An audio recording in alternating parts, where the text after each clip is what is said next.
Good evening, everyone. We're going to call this meeting to order. It's 7 o'clock p.m. This is the Planning Commission meeting for June 18th, 2019. It is 7 o'clock p.m. I want to start the night by thanking everybody for coming out to have your voice heard or to listen to the report.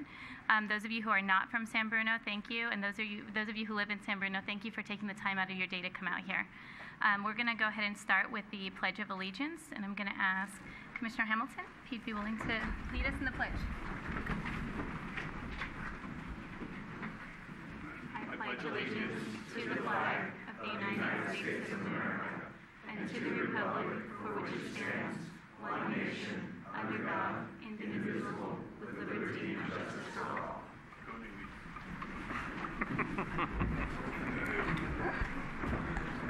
The first item on the agenda is approval of the minutes. We're looking at the roll call. Can we please have roll call? Oh, I'm sorry, roll call. Thank you. And I'd just like to make a quick announcement that if anyone is here tonight and wishes to speak on the item on the agenda, to please submit a speaker card down here, and we will take them in order as they're received. Thank you. So roll call Chair Mason. Here. Vice Chair Lagasse. Here. Commissioner Biasotti. Here. Commissioner Hamilton. Here. Commissioner Johnson. Here. Commissioner Lethine. Here. Commissioner Morgan is absent and excused for a recusal. Thank you. Thank you. The first item is the approval of the minutes. Are there any comments or suggestions or questions for the May 7th, 2019 minutes from the Commission? No? Okay. I do have just two comments. If we can just add that Commissioner Mace. Yeah, can you hear me? No. Can you hear me now? Yes. Okay, thank you.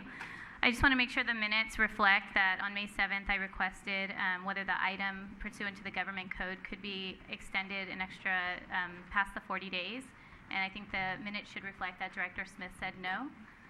Further, that Director Smith stated that failure to make the decision on the night would be an automatic approval.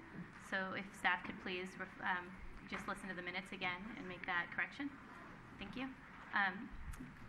So if there's no other questions or comments, we can take a motion on the May 7th minutes. Through the chair, I move to approve the minutes, May 7th. Do we have a second? I second. Okay, all in favor with the amended language say aye. Aye. Aye. Aye. Any opposed? Any abstentions? Abstain. I wasn't there for the meeting. Okay, thank you. Okay, we'll move on to the minutes of May 21st, 2019.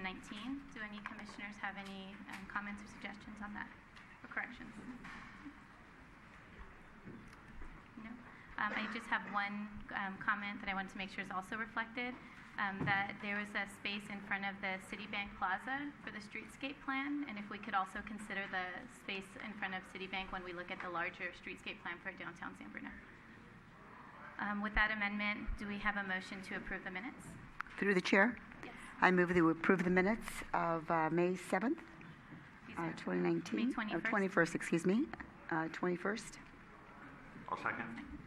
All in favor say aye. Aye. Any opposition? And any abstention?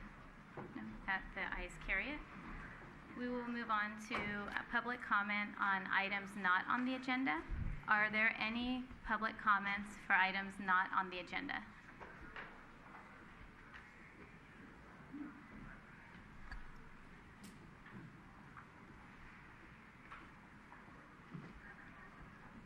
Seeing as how there's none, we'll move on to announcement of conflict of interest. Are there any conflicts tonight from any of the commissioners? Through the chair.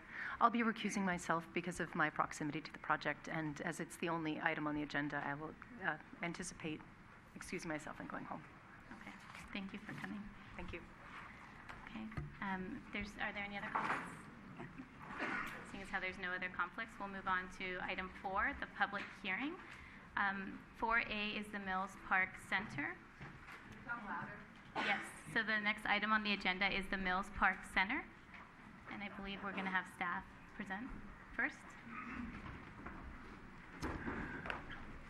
Good evening, Chair Mason and members of the Planning Commission. Michael Smith, Senior Planner for the City of San Bruno. It is my pleasure to present to you tonight the Mills Park project for your consideration. The project requires the following approvals: CEQA conformity determination. We have a request for a zoning district amendment to establish a planned development district We're also looking at a plan development permit, an architectural review permit, a phased vesting tentative tract subdivision map, a development agreement, an affordable housing plan associated with that development agreement, and also other approvals, which include a use permit for a condominium map, which is right now in the tentative phase, but will be coming back to you later for approval. And then also the TSPC review of the new loading zones, which are included and adjacent to the project. So the applicant proposes to demolish the existing commercial shopping center commonly known as Mills Park Center and the adjacent vehicle storage lot located to the south of the site, and demolish the open vehicle lot associated with 601 and the commercial buildings 601 through 611 El Camino Real. And the proposal is to construct two five-story mixed-use buildings would be constructed in their place. The two buildings would be separated by Keynes Avenue. The proposed site to the north is referred to as Parcel A and measures 2.42 acres in area. The site would be developed with what we're calling Building A, which would include 182 dwelling units made up of 10 studios, 118 one-bedroom units, and 54 two-bedroom units, and an approximately 41,890 square foot grocery store. And included with that is 170 parking spaces for the grocery store and 265 parking spaces for the residences. Parcel B, which is the one to the south, would contain Building B, which is 2.96 acres in area. This building is also a mixed-use building and would contain 243 dwelling units made up of 20 studios, 154 one-bedroom units, and 69 two-bedroom units, and approximately 4,000 square feet of commercial space. This building would have 376 residential parking spaces and 68 commercial parking spaces. Residential parking for both buildings would be provided at one space per bedroom in the shared parking garage located beneath each building with direct access from El Camino Real. The project also proposes to realign Keynes Avenue and install a new signal light at the intersection of Keynes Avenue and El Camino Real. The southern portion of White Way, which currently runs through Parcel B, and Camino Plaza, which runs through Parcel A, would both be abandoned as part of this project, so those streets would no longer exist. The northern portion of White Way would remain, and that would connect to San Bruno Avenue, and it would serve as kind of a service alley for Building A. Every floor of the building would have a dedicated room for bicycle storage. The residential bicycle parking rooms would accommodate 266 bicycles, and the commercial for the commercial retail tenants, there would be be able to accommodate 24 bicycles. And there's also short-term bicycle parking as well associated with the project for those visitors. Open space for the dwellings would be distributed throughout the development in 12 large courtyards located at the podium levels and 2 large roof decks. 3 resident amenity rooms would be located in Building A, and 3 resident amenity rooms would be located in Building B as well. White Way would be widened and continue to be used as a street, as I said earlier, and that would be to service the grocery store with the loading dock kind of near the northern end of White Way. And Linden Avenue would also be widened as part of this project. So currently where you see the red zone on Linden Avenue, street parking would be reintroduced there, and the street would be widened. So I want to go over a little bit of the existing conditions. As I said, the development site measures, the 2 parcels in total measure 5.38 acres, and it's bounded by San Bruno Avenue west to the north, Angus Avenue to the south, El Camino Real to the east, Whiteway, and Linden Avenue to the west. The project site is currently zoned C for general commercial, but would be rezoned to PD, which is a planned development. Currently, the underlying zoning does not allow for a mixed-use building. So the planned development district is consistent with the general plan, which looks at this site as a transit-oriented district, or TOD. The existing Mills Park Center is about 110,000 square feet, and it's comprised of 45 approximately tenant spaces. And the Mills Park residential neighborhood abuts the site to the west. The majority of the site is developed at the Mills Park Center, which will be removed as part of the project. The project is located in the Transit Corridors Plan area, and specifically the El Camino Real character area of the Transit Corridors Plan. This plan was adopted by the city in 2013, along with an EIR to go along with that. The TCP sets forth, that's also what it's known as, the TCP, sets forth the vision for increased density near transit with a vibrant, pedestrian-oriented atmosphere.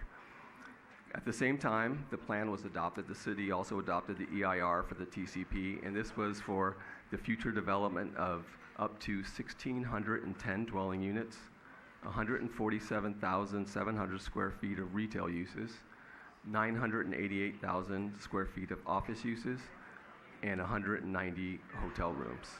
And this was over an expected build-out of 20 years, or 2030.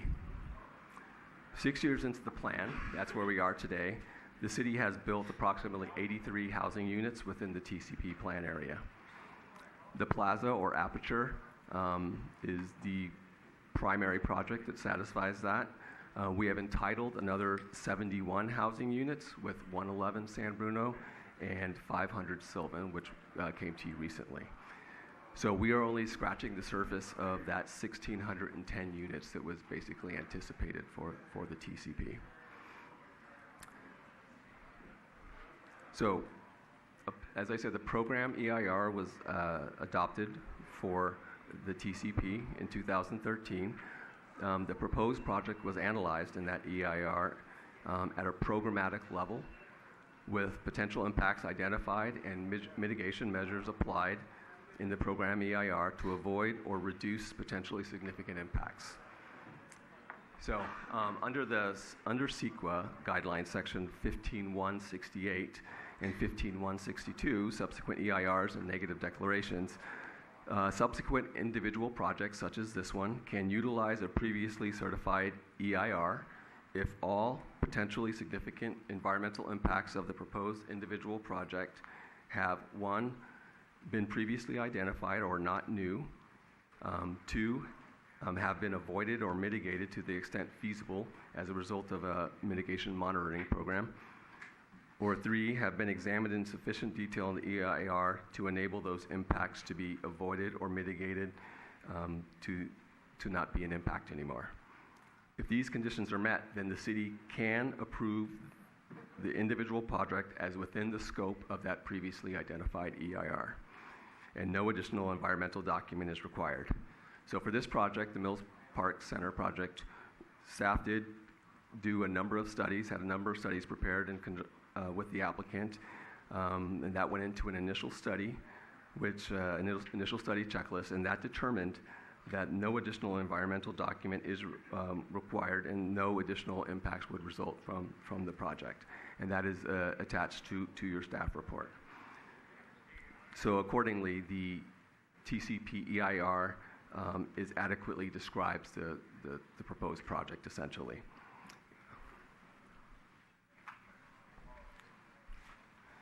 So also associated with this project is the development agreement. So I'd like to touch on that a little bit. Along with this project, the city negotiated this with the applicant. It would be a total payment of $10 million to the city general fund, subject to annual CPI increases and this would be paid in stages. Additional provisions related to affordable housing, which is attached to the affordable housing plan that goes along with that development agreement. And these are requirements in excess of what would be required under the city's municipal code for affordable housing, required affordable housing on site. And that requirement is contained in the municipal code section 12230, which requires 15% of all units to be affordable, and that applies to projects of 5 or more units. And that is divided as such by income, 6% low and 9% moderate. So I'll cover this in greater detail, but I just wanted to let you know that that's something that is covered in the development agreement for the project. Other things that are covered, we're getting a high-end grocery store out of this project. There'll be a dedication of 9 new parking spaces to replace the lost library parking spaces. We're getting the realignment of Keynes Avenue and a new signalized intersection right there. Currently, that intersection is unsignalized, and it can be dangerous at times during peak hours. And then we're also getting an extension of the right turn lane on San Bruno Avenue, where San Bruno Avenue East as it comes into El Camino Real.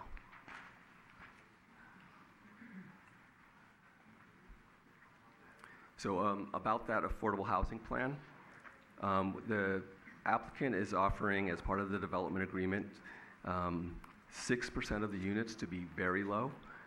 These are actually hard units to get out of projects because they require a lot of subsidy.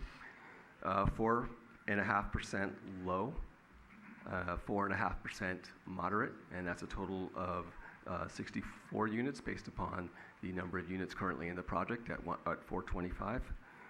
And this is not to be overlooked, but they're giving us a 55-year affordability term, where our code requires 45 years. So this is 10 years longer of affordable units than we would normally get from our code provisions. And then they're also within that affordable housing plan, we're getting extra protections for people that rent those units in the interim. In case the developer decides to condo at a later date, the people who rent those units now will be protected to a certain degree as specified in the affordable housing plan.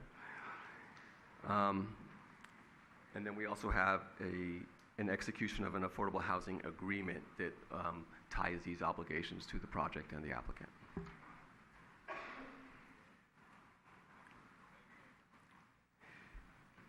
And so I added this slide in here because I think it's very important for the city to understand what the project means. Last month, or maybe 2 months ago, we talked about our RENA requirement. And so this slide, if you look at the table, you can see that in the the column to that side. If you look at the bottom of that, we're supposed to have, we are obligated to provide 1,155 housing units for this RENA period, which goes through 2023. And you can see the different affordability levels there at very low, low, moderate, and above moderate. And then if you go over a few columns, well, each column lets you know what we've produced each year. And then if you go to the total units column, 2015 to 2018, which is about a few over, it lets you know what we've produced towards that goal today. And it's not much. So one of the things we talked about last month when we talked about the RENA was that we had a number of projects in the pipeline that would get us closer to meeting our obligations.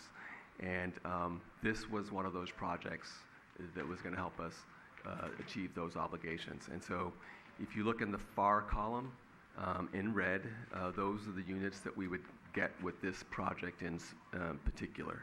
And again, the very low and low, those are hard, very difficult units to get because they do require a lot of subsidy.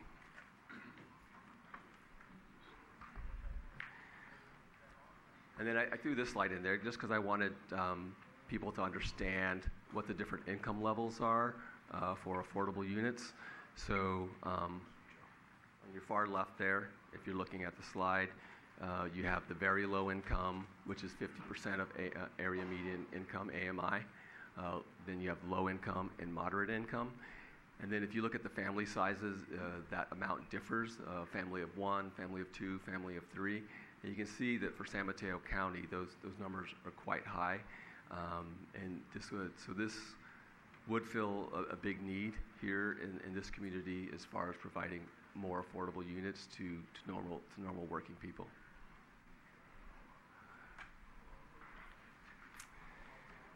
I want to go into a little bit of the neighborhood meetings that we've held on the project to date. So this project's been in for review for about, I want to say about 3 years now. And during that period, the applicant held 3 neighborhood meetings for the project. The first one being in April of 2017, and then more recently, leading up to this meeting today, one in March of 2019, and another in April of 2019. The public comments for those meetings are summarized by staff in the staff report, but I just wanted to focus on a few key comments that were shared by many of the attendees at those meetings. So the first one I got was that they wanted more project notification. And in response to that, what we did was we did a 600-foot notification for the project throughout the whole process. We wanted to remain consistent. The normal CU requirements are 300-foot radius, so we doubled it for this project. And even as we doubled it, people still wanted more notification than that. So we did allow people who came to those meetings to sign up with their emails to get email notices of all the notices we sent out for any meetings related to the projects. And so we did that, and I think that's been pretty successful, and I think that's maybe one of the reasons why we see so many people here today. Another comment that was raised was not enough parking was included in the project, and I'll go over that later. Another one, the development is too tall and does not provide enough height transition to the low-density residential neighborhood to the west. Again, that is one that I'll cover a little bit later in the presentation. And then one was about managing the appearance of the balconies, and we think that we have a condition of approval which will be incorporated into the CC&Rs for the project that we think will address that. Exclude future residents from the residential parking permit program if one should be instituted in the adjacent residential neighborhood. Again, I'll cover that in greater detail a little bit later on in the presentation. And then lastly, how much shadowing will occur on nearby residential properties, and I'll go over the shadow study with you as well.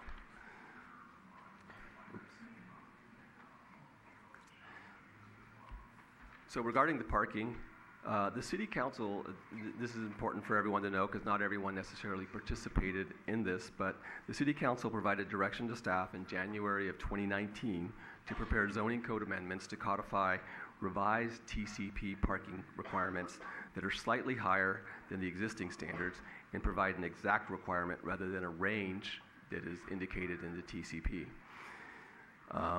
They supported mechanical and tandem parking for projects.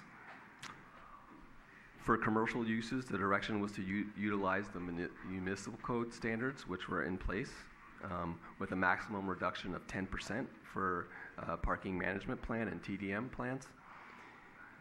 And then lastly, based on this City Council direction, the revised multifamily parking requirements within the TCP would require 1 stall per unit for studios and 1 bedrooms, 2 stalls for units with 2+ bedrooms, and then 10% of all spaces would be reserved for guests.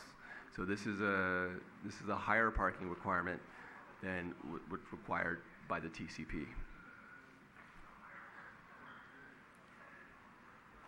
And in response, this project would exceed these revised TCP parking requirements. And as indicated, Building A for the residential portion has 254 stalls, and it's required to have 236 and 18 guest stalls, and they're providing 265, which is in excess of 11 stalls. And mind you, this is based upon the proposed revisions to the TCP parking requirements. So it's well above the TCP as it exists today. Building A for the commercial, 168 stalls would be required under these revisions at 4 stalls per 1,000, and 170 are being provided, so it's exceeding it by 2.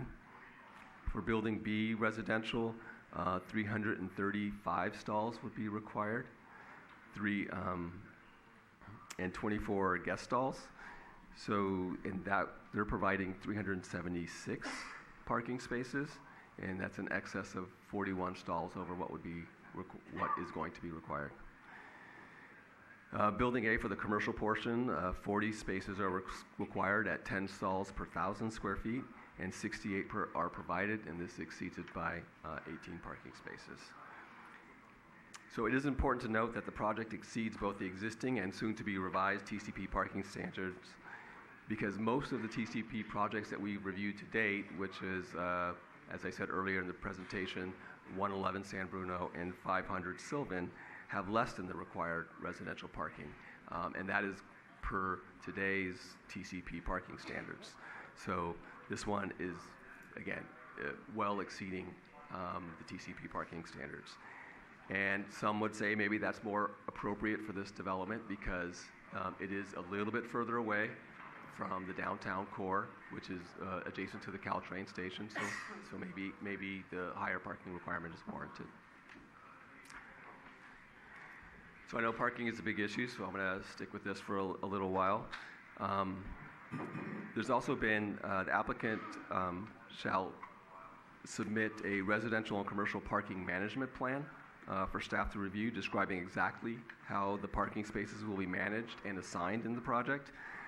The plan will be required to comply with specific requirements, which include essential items like a minimum of 1 parking space per bedroom, and no unbundling of that parking.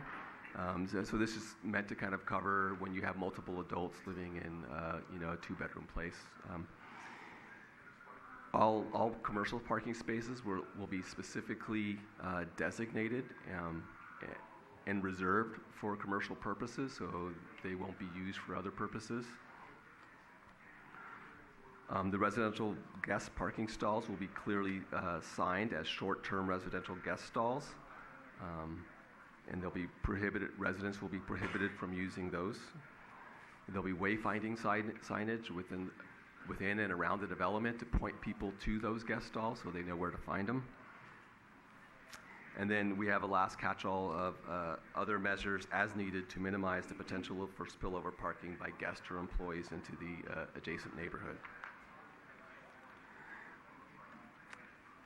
And then lastly, the applicant, and this is a condition of approval that we revised, and I think I gave you a copy of it, and this is related to the residential parking permit program. The applicant has agreed on a voluntary basis to include a provision in all residential leases or sales agreements that will exclude the residents of this development from participating in any future residential parking program. And again, the applicant has agreed to this condition.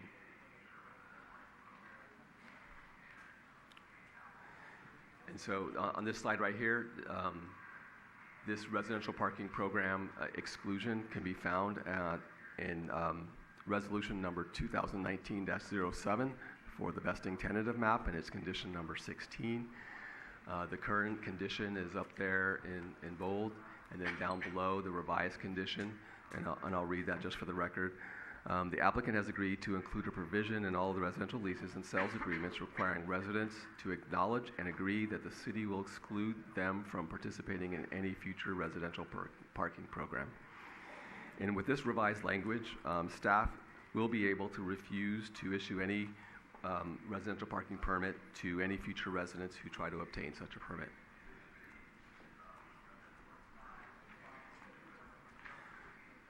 So one of the other issues that came up at some of the meetings was the building height.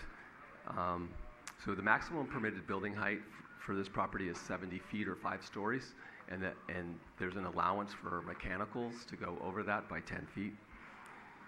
Staff found the project to be well articulated, so you'll see as you look around the edges of the building, you don't see just one continuous roof line around the edge.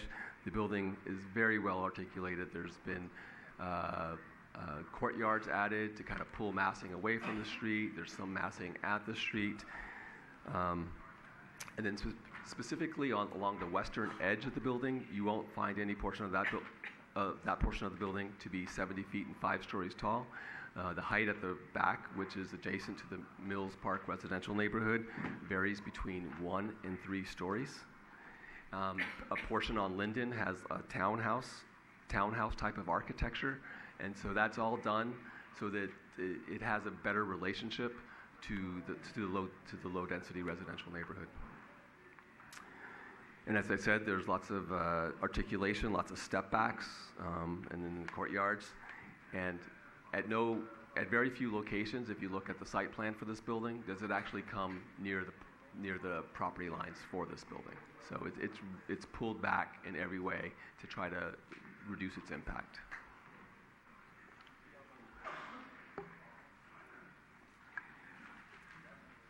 And so to kind of illustrate this a little bit better, sheet A 3.6 in the plan set is the best illustration of the building's 5th floor massing. Here you can clearly see the courtyards, which are the open spaces. The yellow area is the 5th floor plan by itself. And then you can see the step backs from the different sides of the building as well. And you can see that there are step backs also along El Camino Real.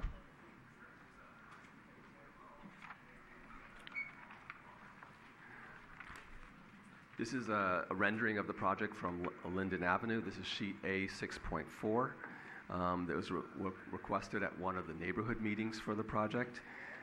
It gives the public a more clear view and understanding of the relationship between the west side of the building and the adjacent low-density residential neighborhood. You can see that there's a landscaped setback at the first floor with individual entries to several of the townhouse units. And then the porches were added also at the recommendation of the ARC to provide a more residential character to this portion of the building.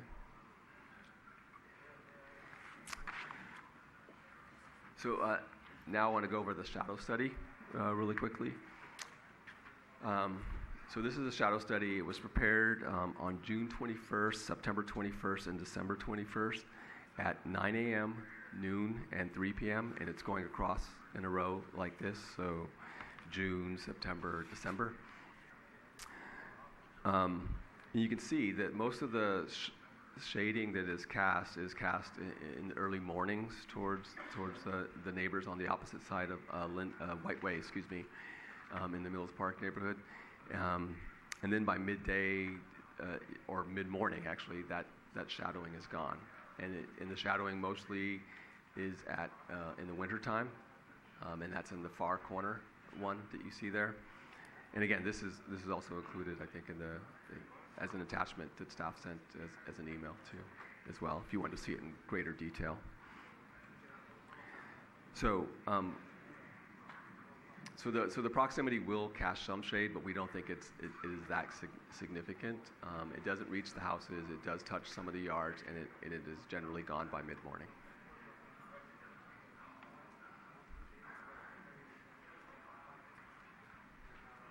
So the Architectural Review Committee reviewed this project at their March 2019 meeting. They forwarded the project to the Planning Commission. Their comment was to try to make the residential lobbies on Linden Avenue look a little less, look a little bit more low-density residential in nature. So what I'm showing you right now is the original project that they saw. This is the original rendering of Linden Avenue. And you can see right there was some brick, and they didn't think that was two residential neighbors, in character. So this is the revised project. You can see that more wood siding has been added to that location. And also an arbor entry at the lobby as well.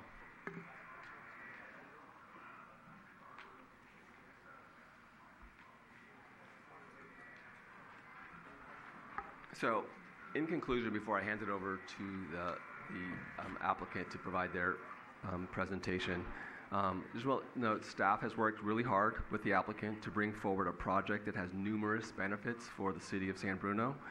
To name a few, again, more housing to meet our RENA obligation, $10 million for the city in unrestricted funds, a high-end grocery store, affordable housing units with deeper affordability and longer affordability. And we feel like this is all being provided within a well-designed package that will be the benchmark for this type of development in San Mateo County. So staff is recommending at this time that the Planning Commission adopt the resolution number 2019-05, recommending that the City Council approve an ordinance amending the municipal code to create a PD in this location. We are recommending approval of resolution number 2019-06, recommending for the plan development permit and architectural review permit. Resolution number 2019-07, recommending approval of a phase vesting tentative tract subdivision map for the project. And resolution 2019-08, recommending approval of a development agreement and affordable housing plan for the project. And this is all based upon findings 1 through 20 in the staff report, and all conditions of approval listed in attachment A of resolutions 2019-06 and 2019-07. And so this concludes my presentation, and I'd like to turn it over to the applicant to talk a little bit more detail about the actual design. Yes, is the applicant here?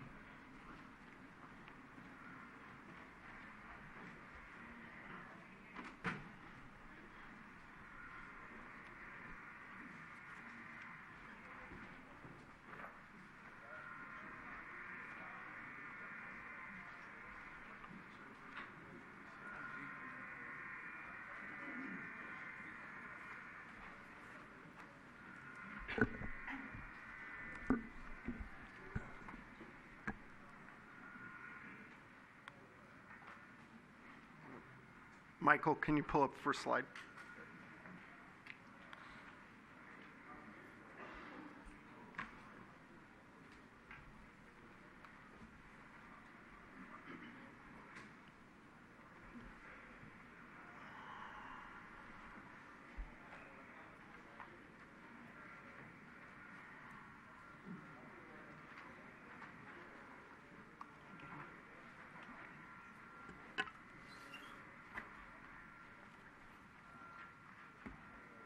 Sorry about this.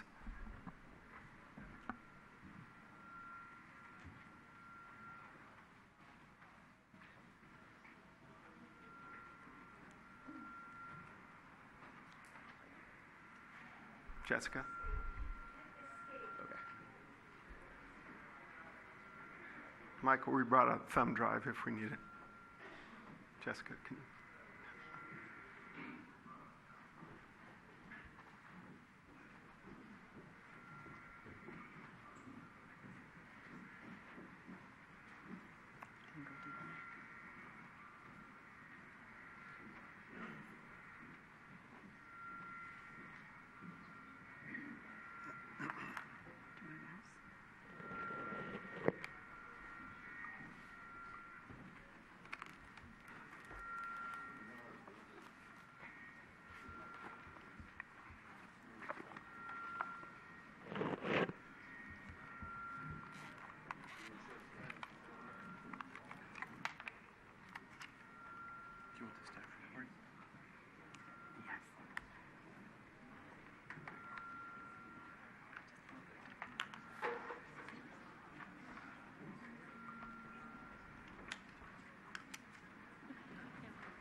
Worked?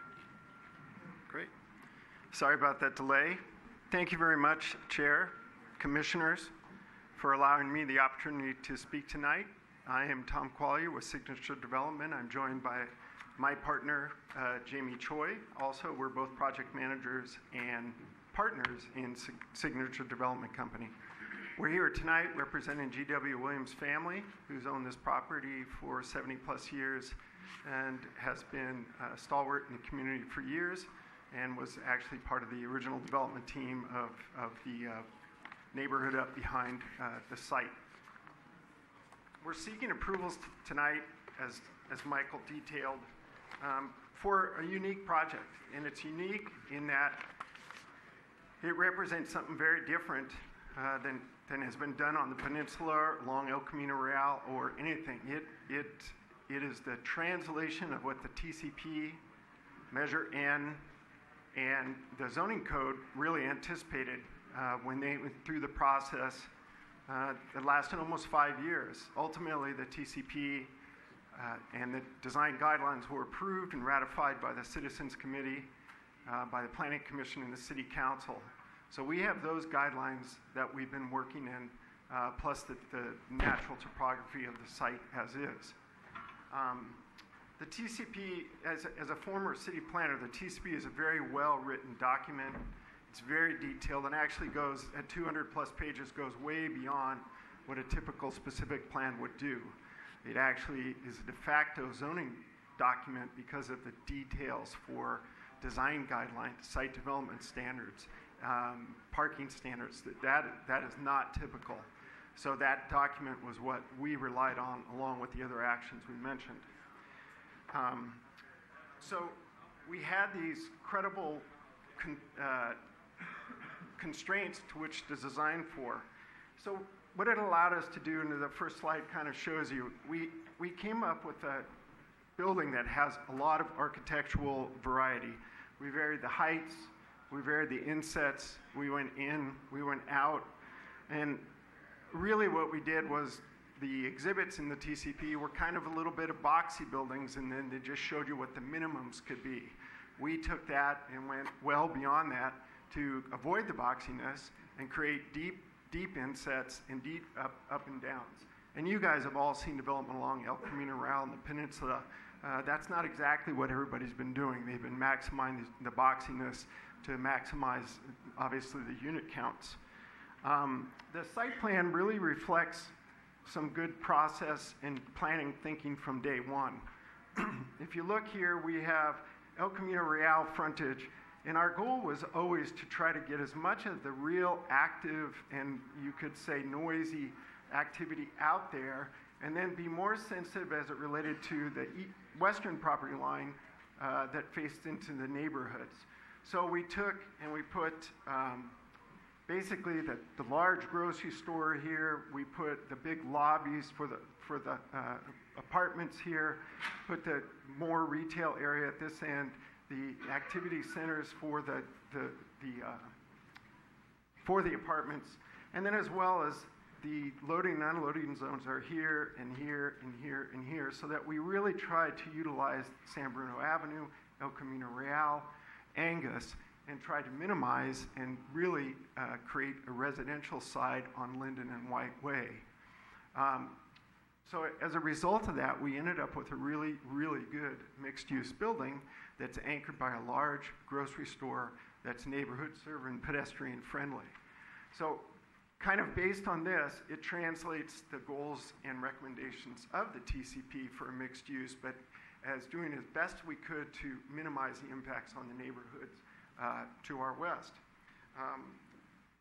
Things that we introduced also encouraged by the TCP were the plaza areas. So we anticipated that the more active, noisy areas would be at the corners. As part of the realignment of Canes, right now it's a very dangerous intersection, although it is a full movement intersection El Camino Real.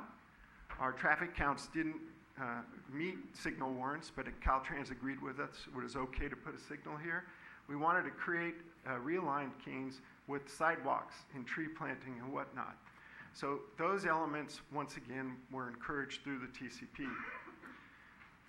As we start to look at the other elevations on El Camino Real, This is the northern building. And you can see how it goes up and down and steps back and creates all sorts of first floor deck areas. This is the intersection of El Camino Real and Keynes. And once again, we're creating, as stated in the TCP, architectural statements at these corners. That's one of the gateway items that they wanted. And if you look at this, is actually a little bit more enhanced exhibit as it relates to the height analysis. And it shows you how, obviously, the peach color is the taller buildings. But if you look at both White Way and on Linden, we have 1, 2, and 3-story buildings in the purple, the beige, and the white, so that we really drop down there. But you can see the depth of the insets. All of those big insets going into the building are single-story elements. And those insets are what creates the decking areas, if you will, also providing architectural relief, but also providing deck areas, private deck areas for the building and their users, and designed sensitively so they're not looking right into neighbors' yards. The Architectural Review Committee was a little bit more specific than staff mentioned, and they asked for individual enhancements to the stoops that are reflected. These are the updated plans. But so we went back to every stoop treatment and kind of upgraded those and created kind of a theme along that Linden roadway so that the stoops come out to a new public sidewalk, tree-lined street, so that it starts to complement and the area across the street from us as much as possible. And we have new curbside parking in Linden as widened.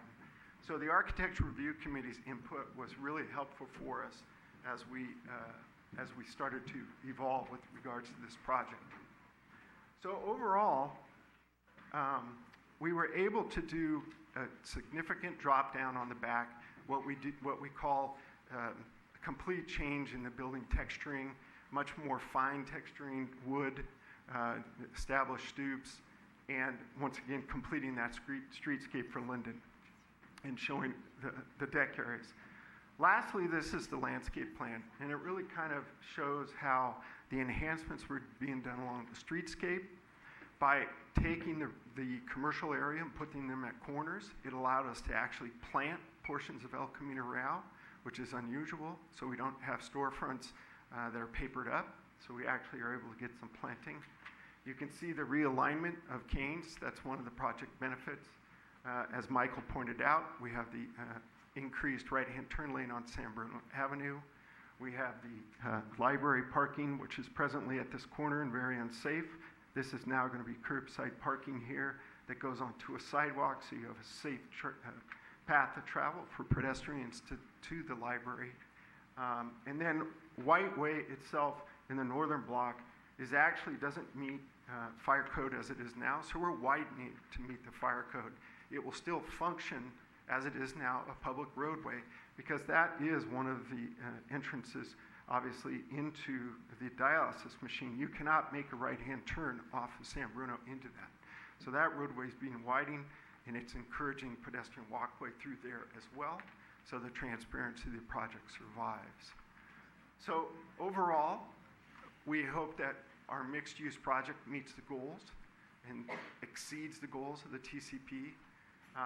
The project will have a profound impact on the provision of affordable housing for the city with 64 units, and going deeper and longer is a very positive impact as a result of the project. And we hope that our treatment along the interface with the single-family home and residential neighborhood would be the proper treatment. I just wanted to clarify one thing on the shadow study. That showed on White Way one sliver where shadowing is hitting the extreme back yards of the adjacent White Way houses. There's actually about a 6 to 10 foot wall back there, and the shadow study doesn't take that into effect. So a lot of those yards have some shadowing in that very back sliver because of the wall that's there, independent of our project. Not to say that we don't have any impact there, but just to point that out. So we took the project from day one 3 years ago very seriously. We did as much thought redesign as we thought we could to achieve what we wanted to achieve with the city staff and the TCP. And we would ask for your support tonight from your planning commission. Thank you. Thank you. Do the planning commissioners have any questions before we open this up for public comment? Through the chair, it's more of a comment for both staff and the applicant, and also to remind the public, if they have not seen this, there is a wealth of information from all the studies that were prepared for the project on the city's website. And so you're able to get into the nitty-gritty detail, and I want to thank both the applicant and staff for making all that information available. It's very useful to understand the project better. Thank you. Any other questions before we open this up for public comment? Yeah, I have several questions, and they're not in any particular order. Is there any potential to open up the grocery and retail parking that exists in Building A at night for potential, residential use when the supermarket is closed? Has that been studied? I can answer that. So obviously, after hours, it is not designed with a big gate and a big shutdown. Mm-hmm. So by default, it's after hours. It's open, fair game. Okay. This might be a question for the city attorney. There was a lot of communication beforehand regarding the exclusion from parking permit program that the applicant has agreed to. And what I saw on the slides there, it emphasized that this was voluntary on the part of the applicant, which is great and we appreciate. But I want to make sure that that wording that it's voluntary doesn't mean that they can change their mind later. I don't think so, but I just want to be sure. So this is a condition of approval which runs with the land. So that means that whether the current property owner is still the property owner after the project is built, it follows the property owners in perpetuity. So the law in California is that you can't take the benefits of the project without the burdens. If this is a burden of the project, it's something that the city is able to enforce and is binding on all future property owners unless it's changed for some reason. Understood. Okay, thank you. At the last two TSPC, Traffic Safety and Parking Committee meetings, there was a significant discussion of loading zones and significant discussion of garbage collection. And I have some concerns about the garbage collection for the buildings. Obviously, these are, there's a lot of people living here who would be living here, generating a lot of garbage, and a grocery store that by default generates a lot of garbage. My concerns, I have concerns about the garbage pickup on what was designated Site A, which is at San Bruno Avenue and White Way.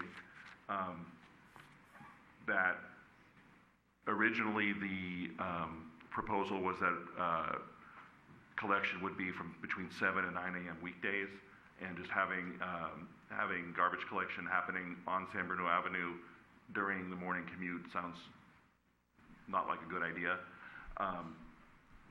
So has happened, the timings have been changed?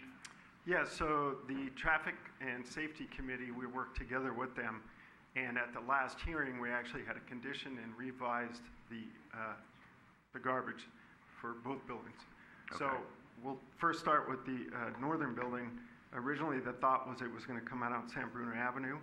Because we have the enclosed loading area here, the trash rooms right there don't move, and now the trash is being brought out to White Way, and 1 day a week for about 12 minutes, Recology will come and pick up both the trash for the grocery and the trash for the apartments. So there's no more anything on San Bruno Avenue as it relates to that. We still have the turn-in. Oh, and the hours are limited to non-peak hours. The Traffic Safety Committee did that, and it was a good thing because it helps us communicate with Recology. The second is the loading zone for purposes of tenant move-ins is still out here in the small loading zone, but we were able to, in the non-loading zone hours, once again, non-peak, extend the right-hand turn lane with Michael Cato's help, and we were able to get a street section that worked. And then the same thing over here, the clarity is now there for this loading zone 1 day a week. Recology comes, picks up, approximately 10 to 12 minutes, non-peak hours. So how many dumpsters are they picking up if it's only once a week? I mean, there's going to be over 1,000 people living in there. Yeah, it's standard. From day one, we hired Brown and Associates, who's Recology's #1 consultant. They work together to sort out recycling, loads, locations, and whatnot. So it's almost like the elevator cores. From day one, you have to think about trash. So they have established their criteria for designing it to meet that requirement. Okay, but it's still designed to be 1 day per week. Approximately, that's where Recology has told us. Okay, so I have a screenshot from the plan that was shown at the TSPC that has the letters on it with the A, B, C, and D of the various loading zones. Do you have that one? Yes.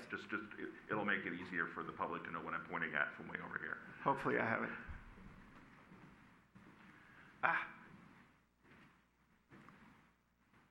I'm not sure if it was part of the plan. I spent Father's Day. We have the one that didn't have it. So okay. We had. That's fine. I'll recap these because it is significant. So we have here the enclosed loading zone for the grocery store, and we'll call this A. This is where loading for the grocery store and the garbage will be picked up. Area B, here we have Area B would be right here, which is the second loading zone just for the tenant move-ins. And once again, that's a turnout in a loading zone. Out on El Camino Real, we have Uber and Lyft pickup and UPS. Out on El Camino Real, we have Uber and UPS pickup here. And then as we go to the next slide, we have garbage pickup loading zone here and tenant move-ins here, once again, non-peak. Okay. So let's stay on that one. So that's what was D in the original plan. That's on Angus. I have a concern. I understand the desire to pull the garbage collection off of El Camino, and I believe that might have been a condition that was placed upon you by the city. I mean, that makes sense, but that particular spot, I can't think of a time of day when it's not going to be impactful to the neighborhood.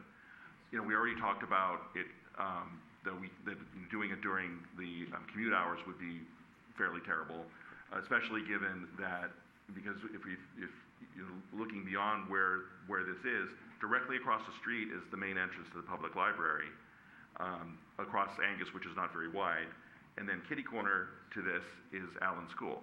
So obviously we didn't want the garbage pickup to happen during the originally proposed 7 to 9 a.m. Window, and that's been moved to off-peak. But now that moves it to when the library is open. And so if for example, if it was 10 a.m., there's story time at the library for little kids. And my understanding, the way that the Recology would work is they would pull up. It would be a single person in a truck having to back up and do all these other movements, with potentially parents with children walking, parking over on Linden around the corner here, trying to get to the library. So I don't know what the solution is for this, and to find a better time, but it's definitely a concern. Well, let's talk about the design first. The truck is not pulling in perpendicular, it's pulling up parallel. Mm-hmm. So we don't have the backing conflicts that you're talking about.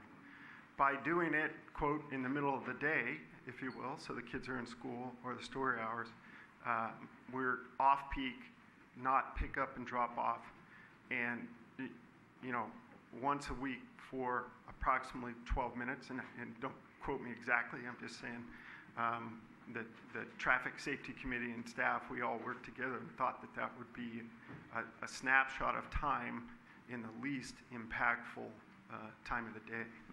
Now, obviously, we could switch that and go to 6:30 or 7 a.m., like originally Recology wanted. But the location from a safety standpoint is probably our collective group, staff and everybody thought it was, and the TCSP thought it was the best location. Because of the speed. Oh, I'm sorry. Just how fast it happened. What about, and I know this would require a redesign of that corner of the building. Is it possible to redesign that corner of the building to make the parking area and the loading area tall enough to accommodate the Recology truck to pull into the building and do that activity within the confines of the building and off of the street? I know that would require the loss of at least one and maybe 2 units above it, but is that a possibility? So obviously you can design anything. The problem with that is that the goals of the TCP are to get this as pedestrian friendly as possible. We are eliminating a huge number of zigzag driveways throughout these 2 blocks. As soon as you start doing that, you're introducing the backing up and the backing up of a garbage truck. I would say, in my humble opinion, that would be more harmful than a 12-minute pickup and drive away of the dumpsters. Okay.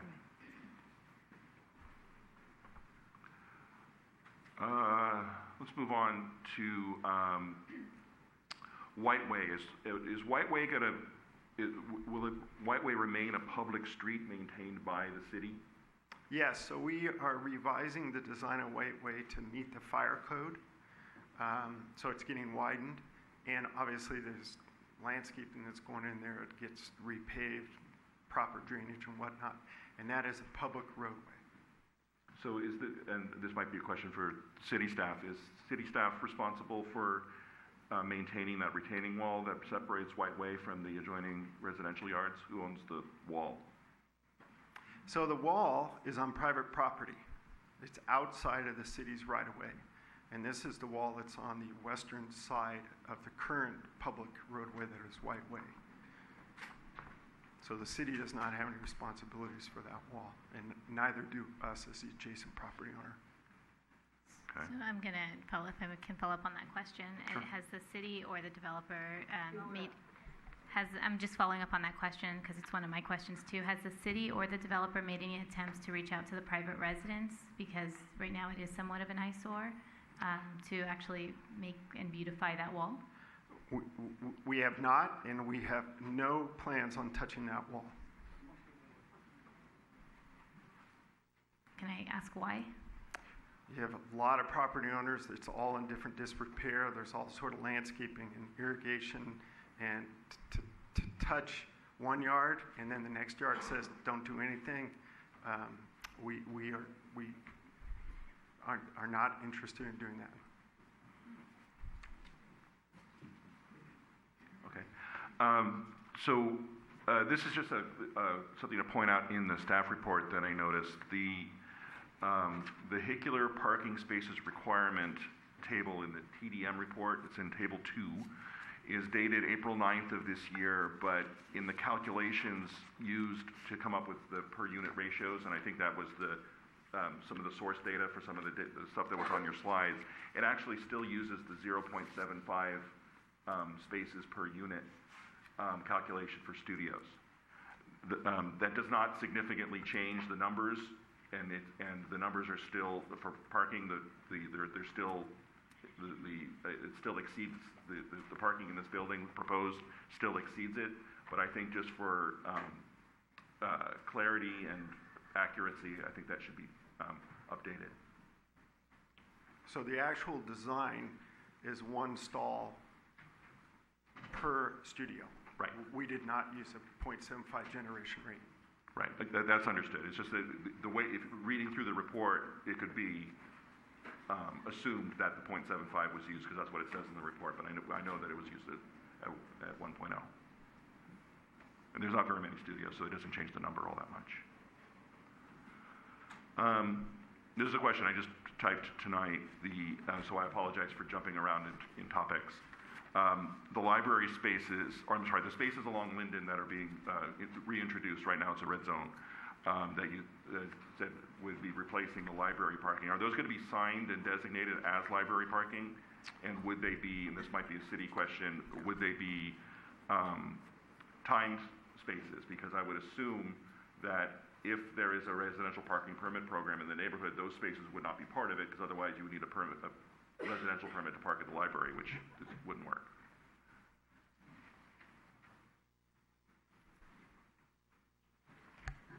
I know that the condition of approval that requires them will designate them for municipal parking.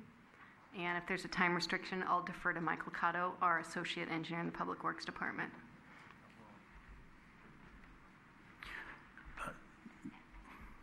Commissioners, I think I'll try to answer that. Mike Cotto, city engineer, I work for the City Department of Public Works. We haven't worked out the exact details for the hours of those stalls, but it is intended that they will be signed and reserved for library parking in whatever way we think will be appropriate. Mm-hmm. Yeah. So likely it would be some kind of timed parking, because you don't necessarily park and stay at the library for 8 hours. Because it would be hard to enforce otherwise. Okay, thank you. My last point is just more of a concern with traffic patterns coming out of the building. The potential residents in Building A and also those in Building B who use the Canes entrance, the entrances to those two buildings, would, as part of their morning commute, drive through the neighborhood to get to 280. If they have a job that requires them to drive north or south on 280, it's unreasonable to assume that they would go to El Camino, wait for the light, make a left, go to San Bruno Avenue, wait for the light, make a left, and go up San Bruno Avenue. They're going to go through the neighborhood. And in fact, the TDM report points to 511.org as a commuting tool to use to plot routes, and I use that same tool to plot the route from both buildings and both main exits from the building to destinations that would take you on to 280 north or south. And the tool sends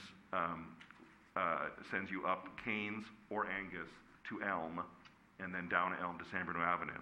And if Elm backs up, then the assumption would be that residents would continue up Angus or Canes to Cherry and turn there. So I'm really concerned with the impact of traffic in the adjoining neighborhood.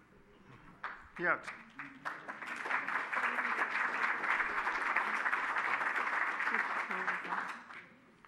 So from a design standpoint, regardless if it's this project or big box or major shopping center, technology is great. It hurts the neighborhoods, but it's sometimes is not our friend. The project. To be fair, I mean, I came up with that, just me standing on the corner thinking, how would I drive away from here? That's how I would go without using any tool. I just backed up my assumption using the tool. And I have no comment. What I did want to point out, though, is from the start, just like garbage, just like anything, there's backbone decisions that are made. And one of the backbone decisions that was made was to create as many openings into the sites, both sites, as possible, exactly for that purpose. So we have, retail shopping, two ways to get in. We have residential split, so one parking garage cannot go out the other way. It has to go to El Camino Real. Same in the other building. So we thought this through. We worked with the traffic engineers as much as possible, and the idea really is not to concentrate trips, once again, regardless if it's a shopping center or dance hall or grocery store or mixed-use project per the TCP, is to try to split the trips as much as possible, and that's what we've accomplished in the design. But your technological exercise. So one thing that's not clear to me is, I understand that there's multiple entrances to the building and there's different levels, and so some people, where their parking space is within the building, it's gonna send them out on El Camino, because that's where the exit to that garage is. But we have, all we have really are just, total counts for each building. Do you have any kind of estimate, or even just a ballpark percentage of how many of the spaces would lead out to El Camino versus to the street entrances, just so we can get a sense for how much of the traffic would be sent into the neighborhood versus to El Camino? Sure. Hi, Jamie Choi, I work with Tom. I don't have the exact numbers. In Building A, the exit out of the driveway onto Canes is only for the retail shopping center, and that exit would be a right out only. So customers exiting there would need to go right onto White Way and then right onto San Bruno Avenue, so could not exit out into the neighborhood. The residential entry in Building A is only on El Camino Real. Those folks would be forced to take a right out of El Camino, then could turn onto Canes, but it's all out of El Camino Real.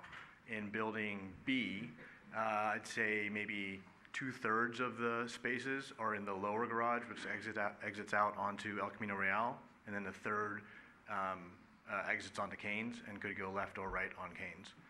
And I also just wanted to point out that the project overall is anticipated to generate approximately 230 new peak hour trips in the morning and PM.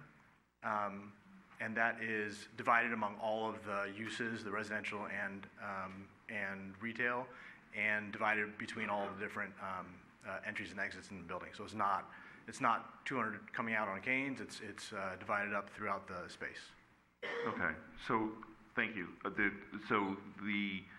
My concern of the traffic going in the neighborhoods is actually no traffic out of Building A, and about 1/3 of the traffic out of Building B would potentially take the routes that I was talking about. Is that a fair statement? I think to be even fair to you, some of the traffic in Building A could take a right on El Camino and then take a right into Canes. True. So some of the 230 peak hour trips are going to be going into Canes. Okay. So please, if we can, we will have public comment shortly. Thank you. So the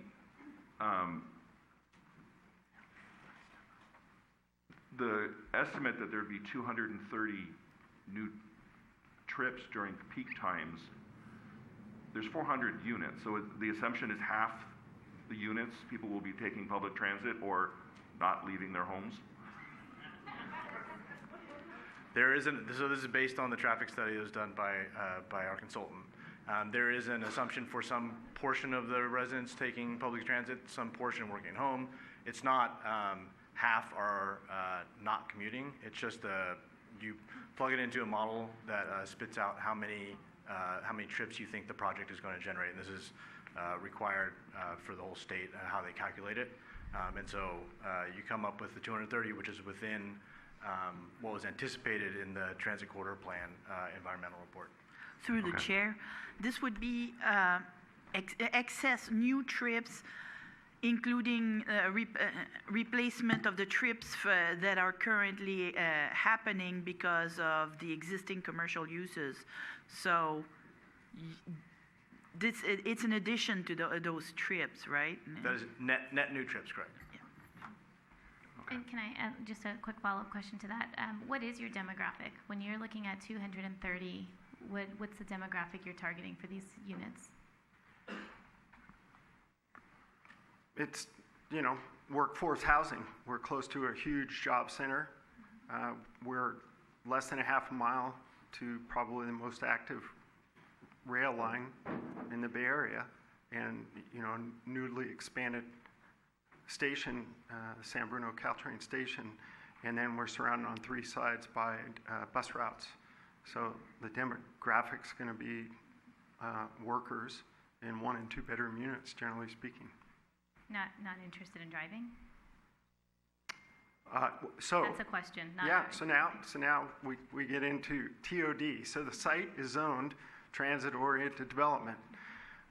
Extensive 24-hour surveys, and this is probably the best way to put this, have been done for projects from basically downtown San Jose all the way up to San Francisco. We're going to tie it to parking here. All the parking surveys, not studies, but surveys, generally come back at per unit of about 0.7 parking stalls per bedroom and about 1.2, 1.3 parking stalls per unit. So we can, and that continues to drop. And the closer you are to successful transit, it continues to drop in a lot of areas. So like Avalon, which is in your town, they're at less than 1 parking space per unit. And they have a huge preponderance of tenants, and once again, I don't live there, that use that rail station and use the train station also to go and hit a BART station to the north of them. So in answer to your question, you have seen all the news, you have heard about all the surveys. If you tie it to the parking count demand, it is continuing to drop at all these transit-oriented developments. And in fact, we kind of ignored that and we overparked it. We're at 1.5 parking stalls per unit, which is kind of unheard of for TODs. Okay, thank you. And I'm going to actually stop the questions for the moment, just to open this up for public comment, because we've been going an hour and 15 minutes, and we just have a lot of people here. So we'll come back to commission for more questions afterwards. So we'll go ahead and open up the public comment, and I'll let Jerry give me the names. Thank you.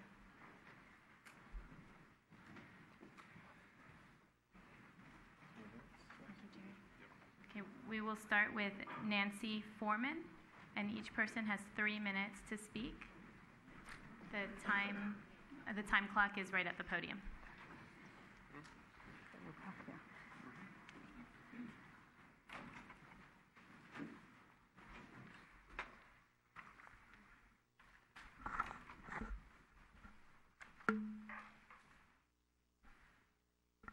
Hello, my name is Nancy Foreman.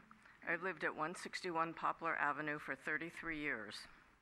I admit I'm late to join my fellow citizens of San Bruno against the size, height, and scope of the proposed Mills Park Plaza. Most of the people I know are reading the 400-page Mueller report. Me, I'm reading the 263-page environmental impact report San Bruno City Council voted on February 12, 2013. I understand code is to send notices regarding building variances to homeowners within 300 feet of said development. The city graciously agreed to expand the notice to 600 feet. Everything that is built along the TCP corridor will affect every San Bruno citizen.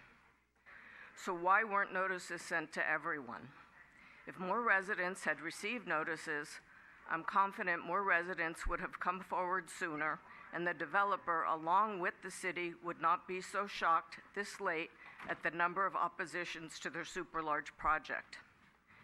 How many of you live in Mills Park? Would you want this in your front yard? Does an environmental impact report have an expiration date? Referring to the February 12, 2013 environmental impact report, I'm asking if the following statements have been met. In Exhibit A, Bullet 4, page 99, have you improved and expanded the transit, pedestrian, and bicycle connections throughout the city, particularly to and from BART and Caltrain? Bullet 7, page 99, have you preserved and protected the residential neighborhood? LUDE, page 100, have you ensured that new developments, especially in the residential neighborhoods, are sensitive to existing uses and of the highest quality and design? LUD 30, page 101, have you developed a shuttle route to connect BART and Caltrain stations, regional shopping centers, downtown, Civic Center, Bay Hill Office Park, the crossings, and high-density residential clusters? Lastly, have you taken into account all the proposed projects and the overall impact on traffic and congestion? In my opinion, if you cannot answer yes to all the questions above, you are not ready to move forward. Thank you.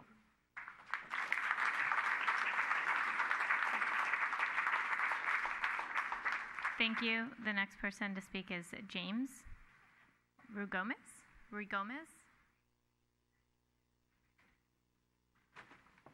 Is James still here? He is. He just stepped out for a moment. Oh, okay. Thank you. James is right here. Good evening, commissioners, hardworking city staff, and of course, concerned citizens. I live at 1861 Donner Avenue, and I rarely in my profession get to come speak in my hometown. If you go across the parking lots, literally live right there.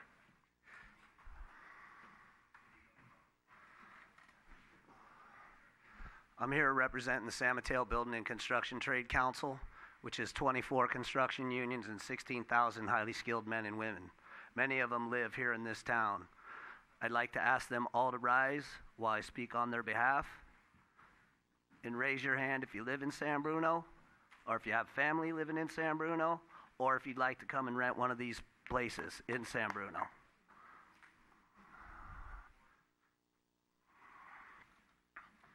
We are here in support of this project because the developer in question is support of working families platforms, union platforms. Earn a wage that you can live on here in the county, the highest priced county. Healthcare for you and your family. Something to retire on, so after we are done working our fingers to bones that we could actually have a retirement. And by the way, we fund our own education. $1 billion across these United States per year to ensure that we have a skilled workforce to build facilities like this in communities like this along a transit corridor area. The idea is not to build parking spots. It costs $50,000 to build a parking spot and you barely use it. So that way, it forces people onto public transportation. However, we have a robust parking committee here in our town that wants at least one unit per dwelling, and this developer is willing to do so. And that's a good idea. However, this developer has committed to a communities-based benefit program, also known as a PLA.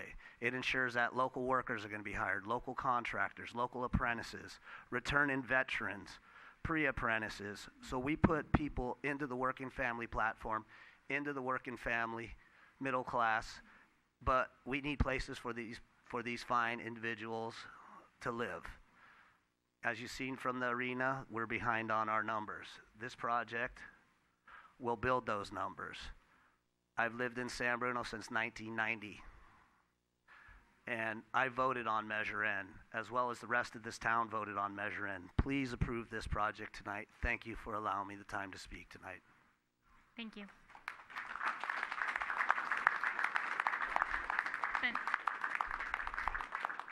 The next speaker is Tom Quaglia. Okay. The next speaker is Jamie Choi. Another applicant? Okay. Well, you could also make a public comment if you wanted to. The next person to speak is Kathy Heckman.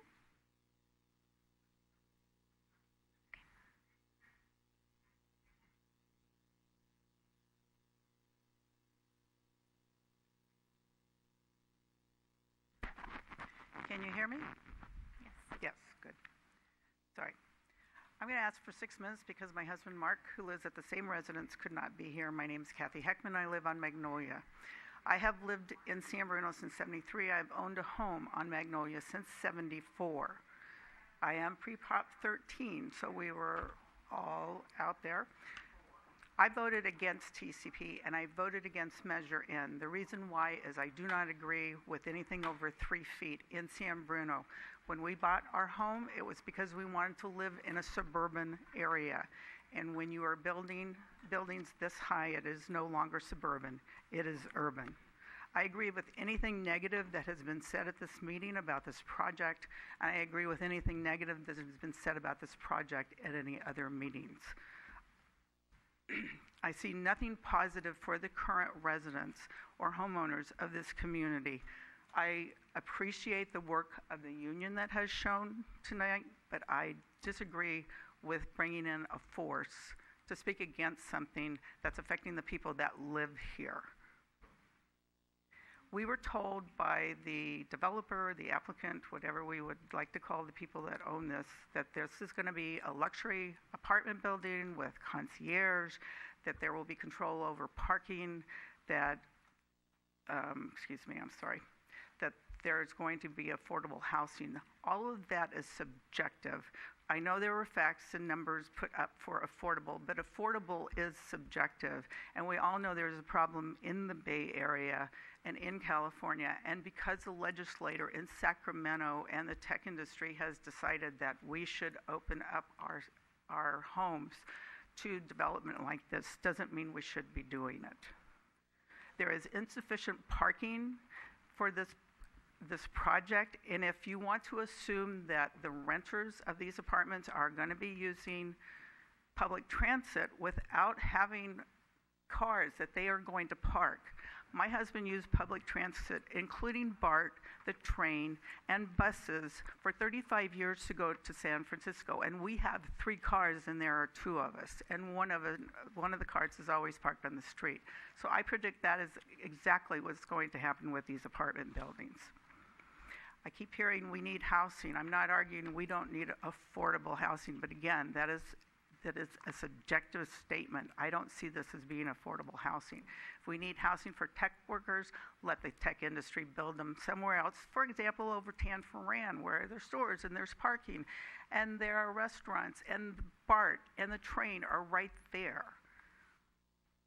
So what happens to the businesses that are already there with with the plaza? Are they going to be run out? Are the dentists and the optometrists, are they going to be run out?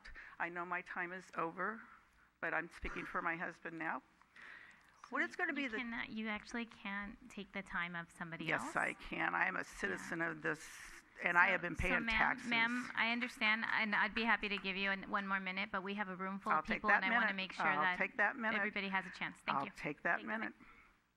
What is going to be the tax rate on these properties? Are the renters and the owners of this building going to be paying their fair share of taxes to the city of San Bruno? I'm sure the owners are pre-Prop 13 on this. Are they going to be paying their taxes? I noticed on Yelp, the apartments at Avalon that are across from Tan Foran, comments I see are the rents get increased there every single year. Is that going to happen at these apartments? Will these workers be able to afford those apartments? Where is that rent money going to go? Is it going to go to the city, or is it going to go to the people that own this property? I have concern that over time, because of TCP, this area is going to get saturated with apartments. I get concerned that the tech industry is currently in a bubble. When that bursts, people are going to move, and we're going to have these apartments left behind. Now they will become affordable, but nobody's going to want to live here because there's not going to be any work. And if you don't think that's going to happen, I've lived here since '73. Okay, yes. ma'am. Thank you. I'm not done. Thank you for your comments, ma'am. I think this is a sham, and that's too bad. Just want to be respectful of everybody's time. Rich Koenig. Good evening, Commissioners. My name is Rich Koenig. I'm a business representative for the Sheet Metal Workers Union, Local 104. I'm a resident of San Bruno. I was raised in San Bruno. I went to Cappuccino High School, class of 1983. I've enjoyed a 33-year career in the sheet metal trade. We support this project. The developer has committed to building an all-union project. We have members here tonight that are working on projects out of SFO, Genentech in South City, Google here in YouTube. Yeah, Google and YouTube right here in Bay Hill. Our members need places to live. They may not be as fortunate as me to buy a single-family home, in San Bruno, and raise a family here. So we need more housing stock. The developer has, again, like I said, committed to using construction workers, paying area standard wages, and using apprentices from the local dispatch hall. These apprentices here tonight, many are here tonight. They also participate in the San Bruno Clean Sweep, so they're members of the community. And they go through a 5-year apprenticeship program. It's an alternative to college. Not all kids can go to college. So these guys go each year 240 hours a year in school. They do 6,000 hours of on-the-job training. And we take veterans into our programs. We take women, minority. And these are the folks that hopefully will be building this project here in San Bruno.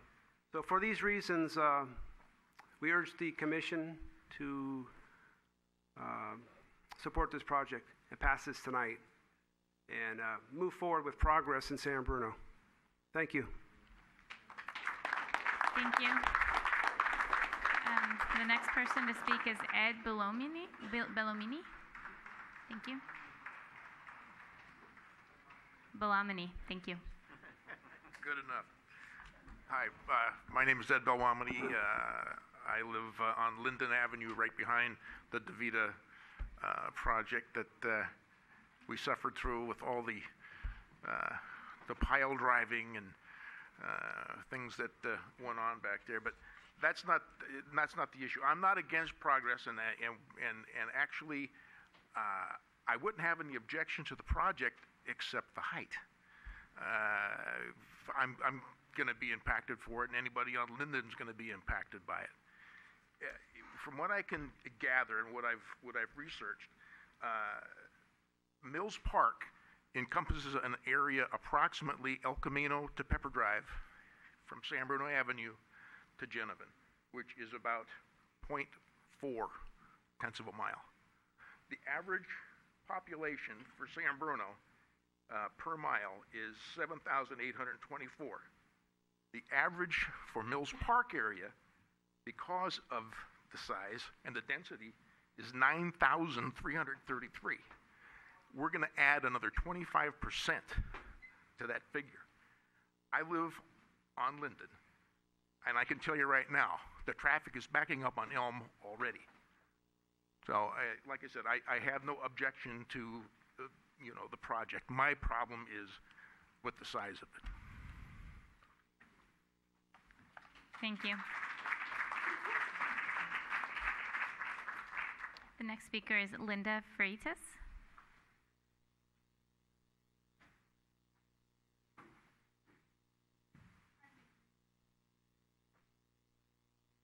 Oh, yes. The next speaker is Brenda. It just says Brenda, there's no last name. Nope. Steve Freitas. Okay, thank you. Ready? Linda Freitas, Magnolia Avenue. Well, I had notes, but so much has been said that I need to address that first. Number one, this is despicable that there's no place for the residents to sit in a public meeting. We own this senior center, we all pay our taxes, and yet we can't have a place to sit to have a conversation. Okay, we've lived in San Bruno for almost 39 years. 33 of those years we've lived on Magnolia Avenue in Mills Park. I too don't find anything really wrong with the design. It's beautiful, we've said that at every meeting. But 5 stories is unacceptable, but up against people's homes. And Russ, we've done some surveys, and there is no property between here and San Mateo that tried to put multi-story, 5-story building up against a residential area that has never had multi-story.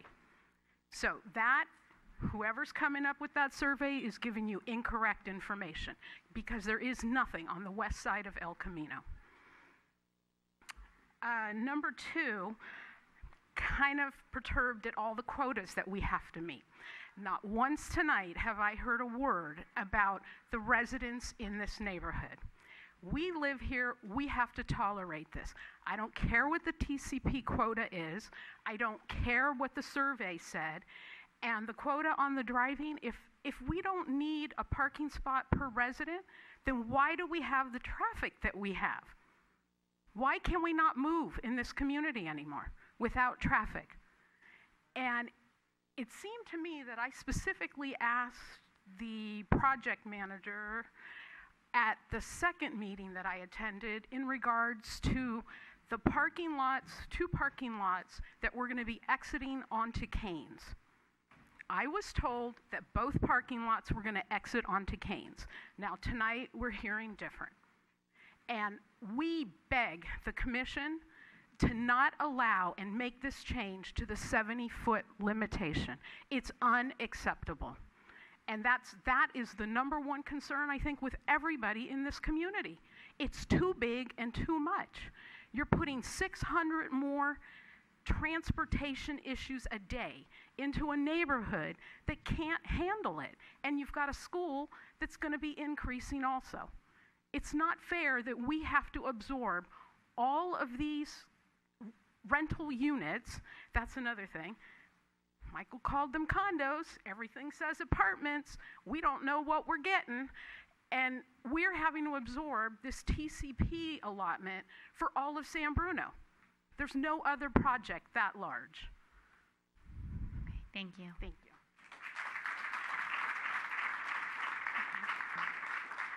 And Eduardo Cardenas will be next. So Steve Freitas and then Eduardo Cardenas would be next after him. Freitas, Mr. Freitas? Yes, thank you.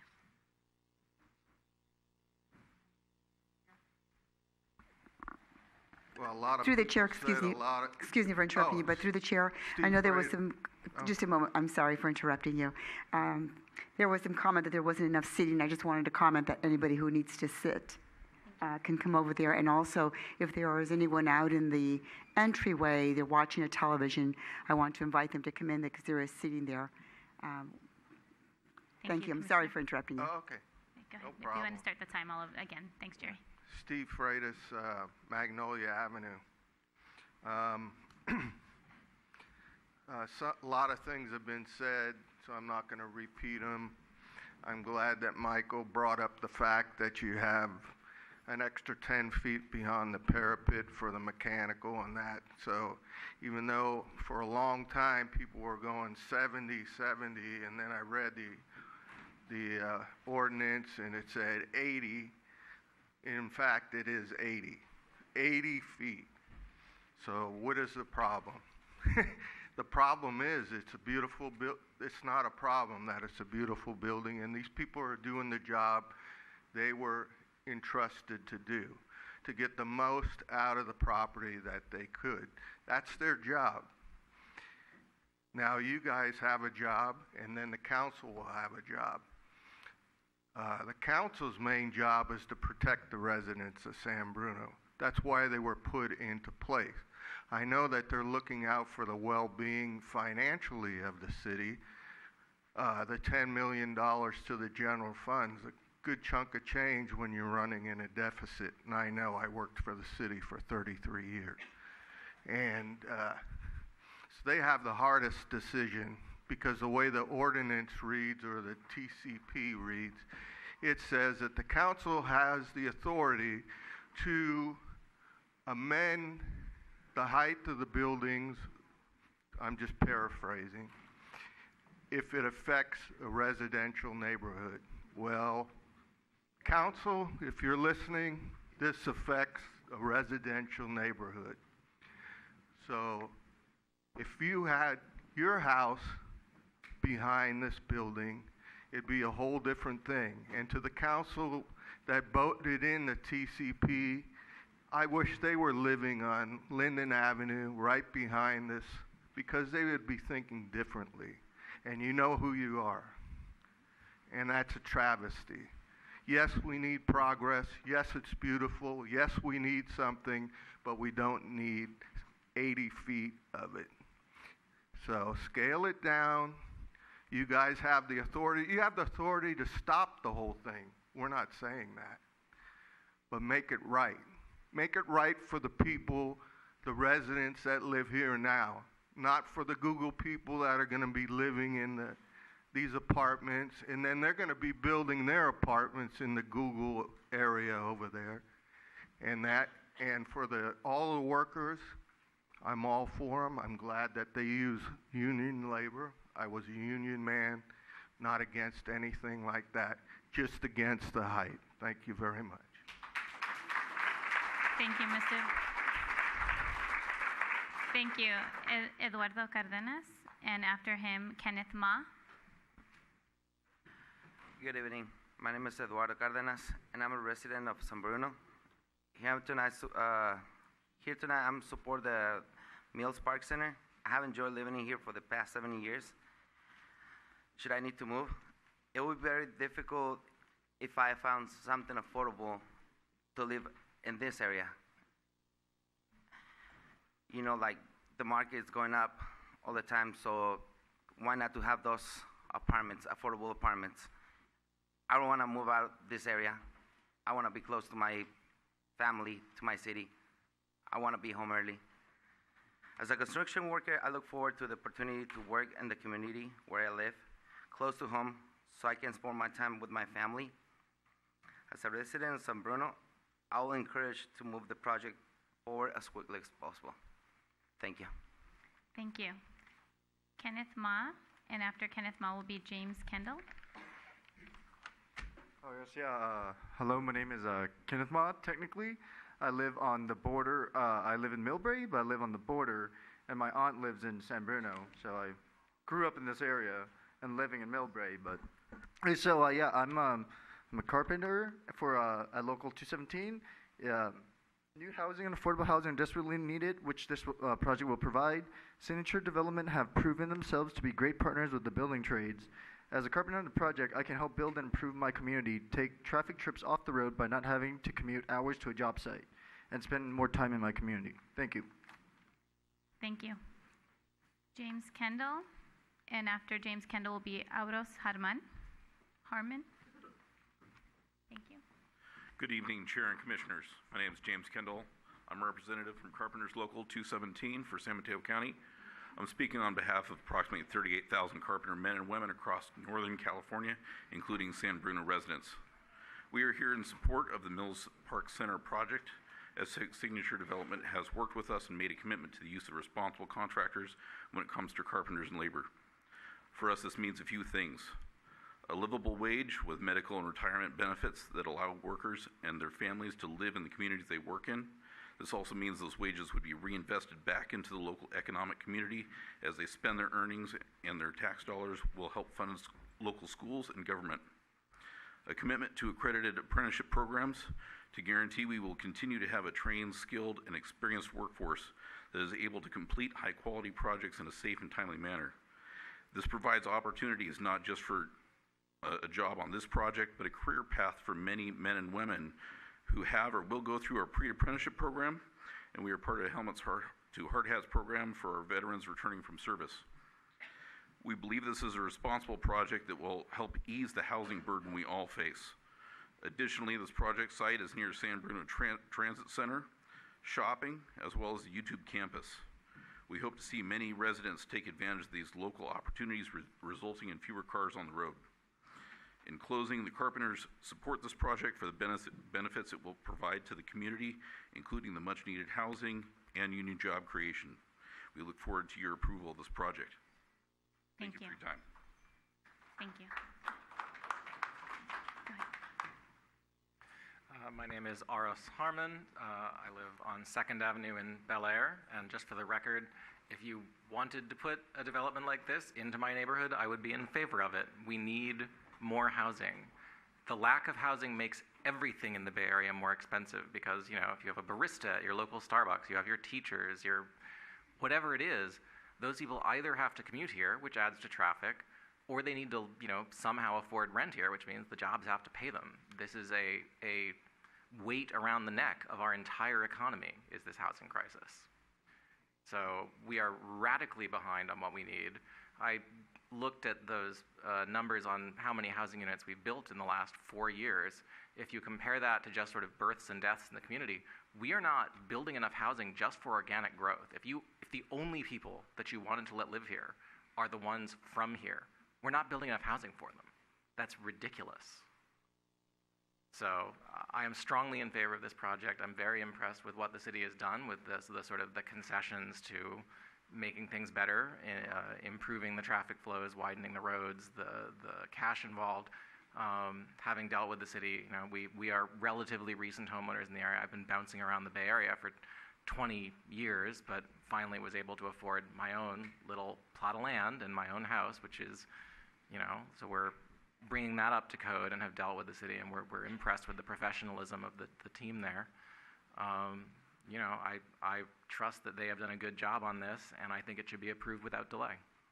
Thank you. And congratulations on your home. Russell Steins. Russell Steins, Reed. Hold on one second, Russ. After Russell Steins will be Plymouth Ansbergs. Thank you. Go ahead. Okay. First of all, I want to say one of my biggest pet peeves is I believe that most blue-collar workers are getting pushed out of our community. I totally support union labor for this development. I believe that most of the guys that will be working on this development will not be able to live there, however. I have to be real. I mean, $3,800 for a one-bedroom, $4,800 for a two-bedroom. I don't see that as affordable housing, honestly. So I just wanted to say that for you guys because that's the way it really is. After that, I want you guys. Somebody else said this. There is no building of this size so close to a residential neighborhood from South San Francisco to a minimum of Belmont that has ever been built so close to a residential neighborhood. And the reason that is, the reason that really is it comes with good reason because when they develop their community, they also protect the residential neighborhoods when they're okaying these things. This building needs to come down in height. It's way too tall. It's way too much for that residential community. The second thing, the developer's asking us to give up the right-of-ways to our streets. I don't believe that any commission or any council should ever give up the right-of-way for the citizen streets without putting it to a vote. Number two. Number three, also when these impacts were done, I would like to know if from the city if the Google campus was figured into this and also the Allen Super School was figured into these impact reports originally when they did them back in 2013. Also, Tom and Jamie had some meetings with us. We asked them, guys, bring the building down. It's way too big. Guys, break up the building. Why have the meetings if you're not going to listen to the people that you're building this around? And furthermore, this development is asking you to rezone this property. You don't have to rezone this property just because the ordinance of that superseded 1284, which was 2014-90, encourages it. It doesn't mean that you have to do it. I believe that everybody that lives in Mills Park expected those always to be commercial properties. And that's what they should be, commercial properties like they were zoned for by somebody that was actually conscious in the community. And finally, one last thing here. In that measure also, in Exhibit B on this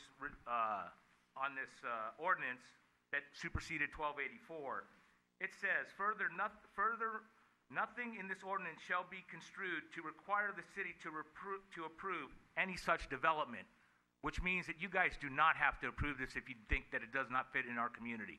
Thank you.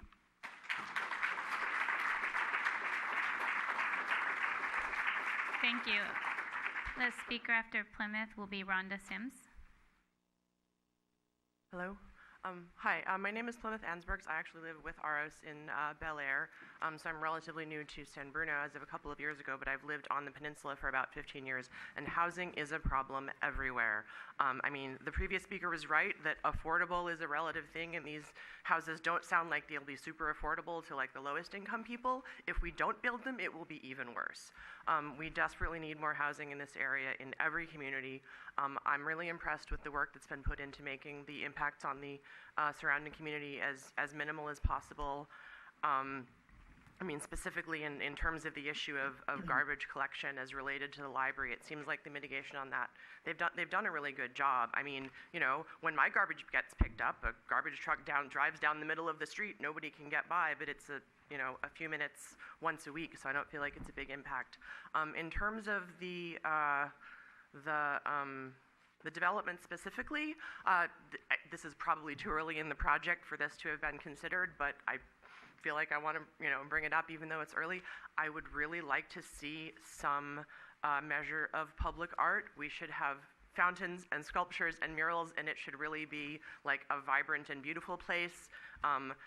There's definitely some, architectural design that has made it variable, but I still feel like it's a little bit sterile.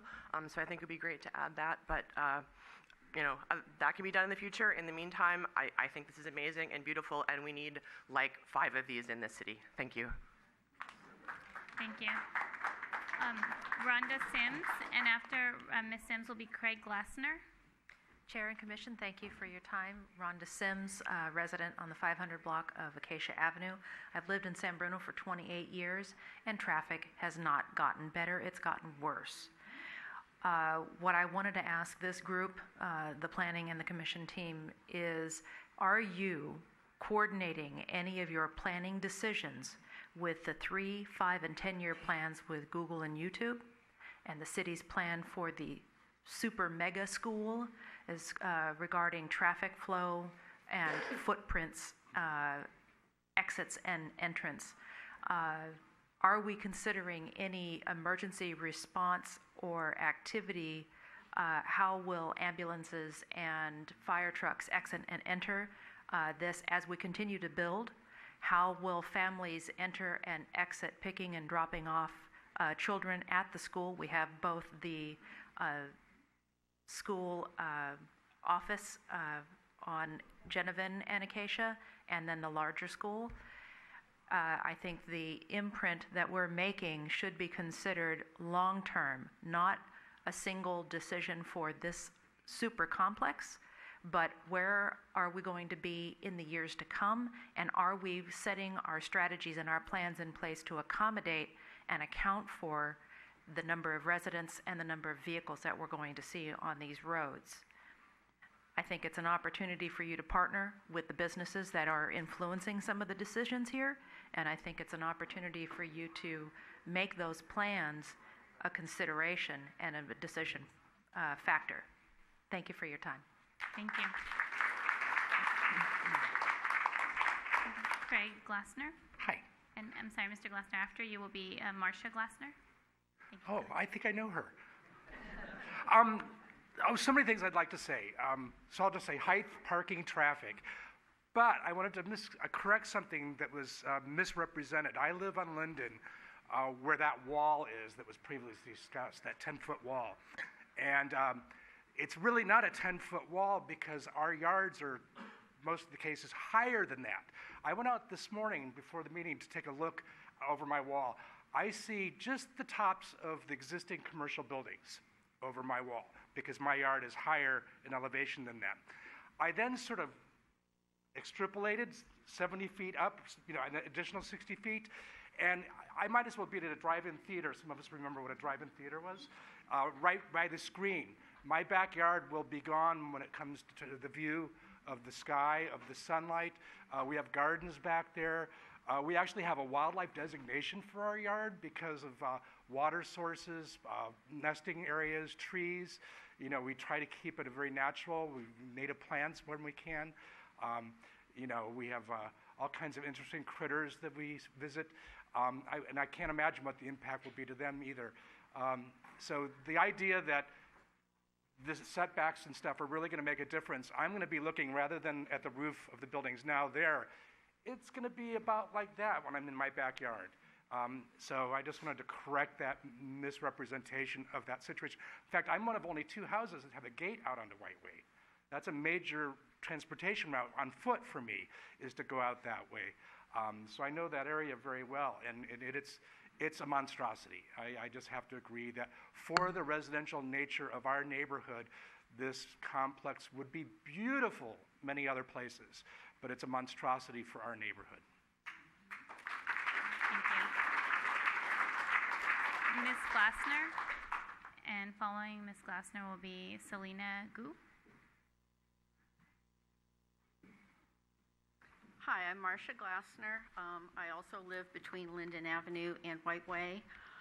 We saw some really nice artist renderings of this project along El Camino Real and along Linden.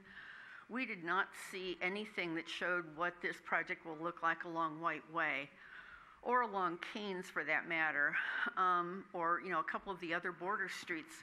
So I think that the commission and the city council should see what this complex is going to look like along all 8 of its sides before they make a decision on it. What we did see a drawing that showed some recreation areas facing onto White Way, but my understanding is that those recreation areas will be blocked off from White Way by a wall. And so my understanding is that White Way is going to have 2 walls on each side of it. And this, to me, sounds like a serious safety concern. Because right now, it's parking lots that border onto that, and so there's traffic in and out, and people can see into White Way. If people can't see into White Way, that just invites crime. And as my husband mentioned, we have a gate out that way too. As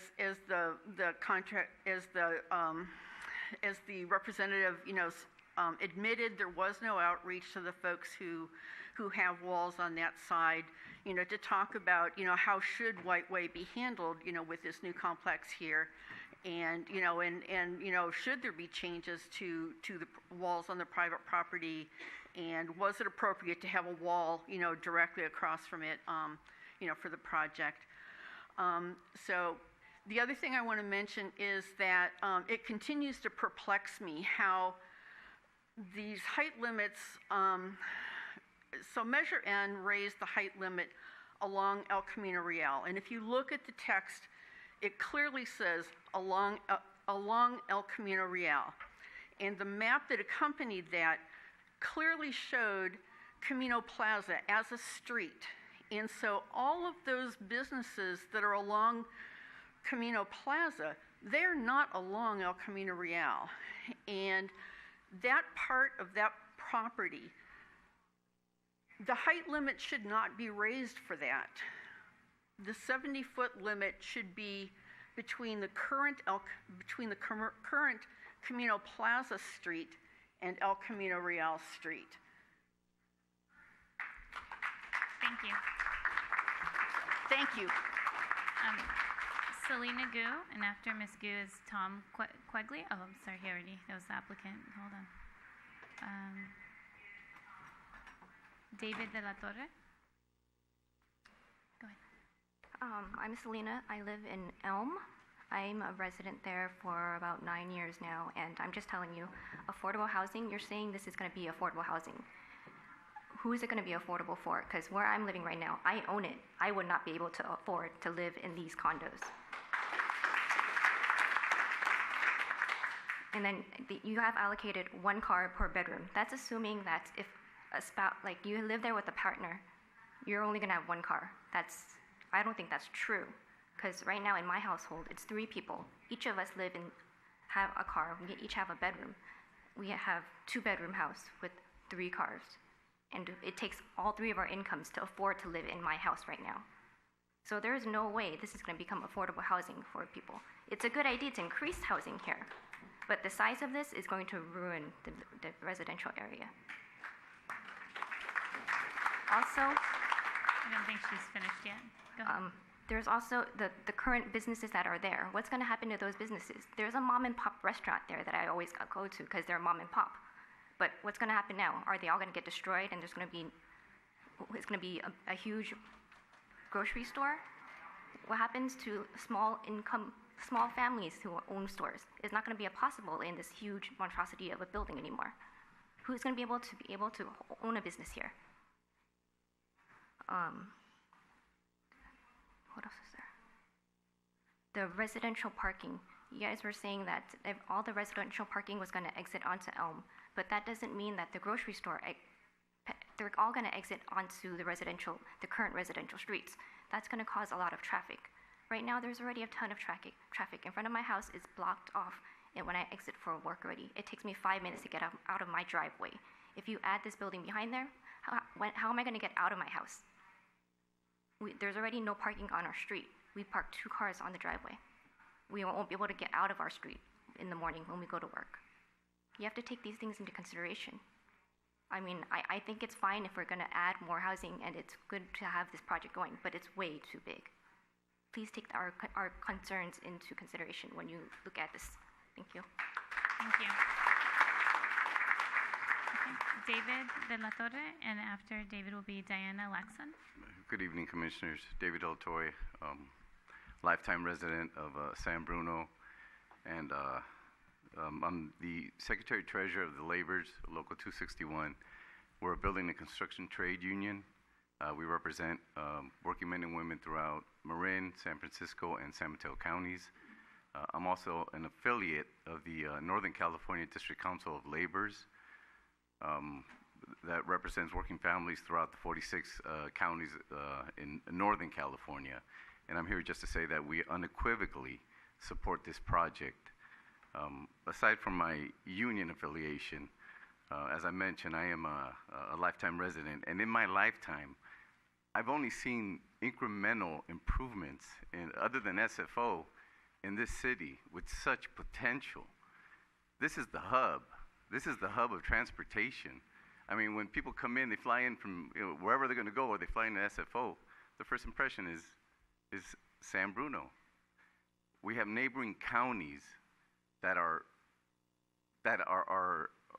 planned, that have projects set up to bring it to meet the needs of the 21st century. I mean, I just think I love my city, I love my community. I live on the 900 block of Hensley, and I would love to see this city grow and improve.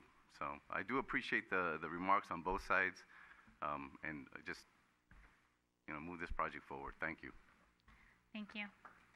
Diana Laxon, and after Ms. Laxon will be Marilyn Lair. Hi there. I'm fairly new to San Bruno. I've lived here about 5 years, and I found San Bruno to be an incredible community. I had no idea. I've lived in the city for years, and my husband and I live on Poplar. And my big concern is the traffic that's going to come in. To say there's only going to add 230 more cars in the morning going to work on a 475-unit building, I don't believe that for 5 seconds. Anybody who believes that, I don't know, swampland in Florida. And I've also noticed that everybody who's in the unions are all supporting it because they all want to work and they all want jobs. I have nothing against unions. I like unions. I mean, it's great. But what happens is they're going to come in and they're going to build this big monstrosity. Then they're going to leave because they're not going to be able to afford to live in it. So how long is the project going to take to build? 2 years? They're going to have a job for 2 years. Then what? The people who live in the community are stuck with jillions more traffic. And think about it. 475 units, that's an extra, just say 2 cars per unit. You're getting close to 1,000 cars. Then their friends are going to come visit. Where are they going to park?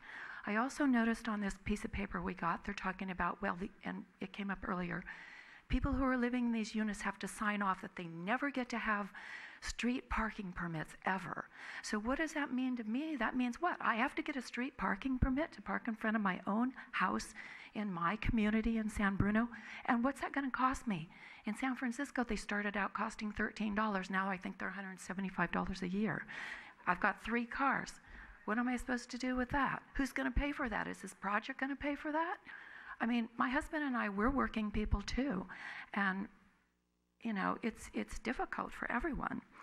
So, and also, I was unclear on how much these units cost. Someone was saying $4,800. Are these rentals? I mean, renting per month? I'm sorry, that's not affordable to me. My husband and I couldn't afford to live in a unit like that. And we're 2 people working, making a pretty good income. So I think it's too big an impact on the community. I think the project is too big. If this project were 100 units, 120 units, I would think it would be great. That would fit with the size of the community and the size of the location of where this is going. But I think it's too much. And I agree, San Bruno can grow and prosper. There are other areas. We don't have to put a monstrosity on El Camino to show that we're coming into the modern age, because I think this is the opposite. I think this will destroy the community feel of San Bruno, the people who live here, the people whose homes are right next to it. I don't live right next to it, but fairly near to it. And the gentleman who spoke earlier in the blue shirt, do you live in this community? Would you want to live next to that monstrosity? Of course you would, because it's your project. And I also had a question is, I don't know who owns this property. You could just go ahead. They said it's been in a family for 70 years. What? So I don't know the story, but what? Did kids inherit it? Now they want to sell it or build it for jillions of dollars. So greed factors into it. You leave the people of San Bruno stuck with a monstrosity over greed. I'm sure that property could be used for something else, or even if you wanted to use it for a space, a living space, make it smaller, not affecting the light in people's backyards. Thank you. Thank you.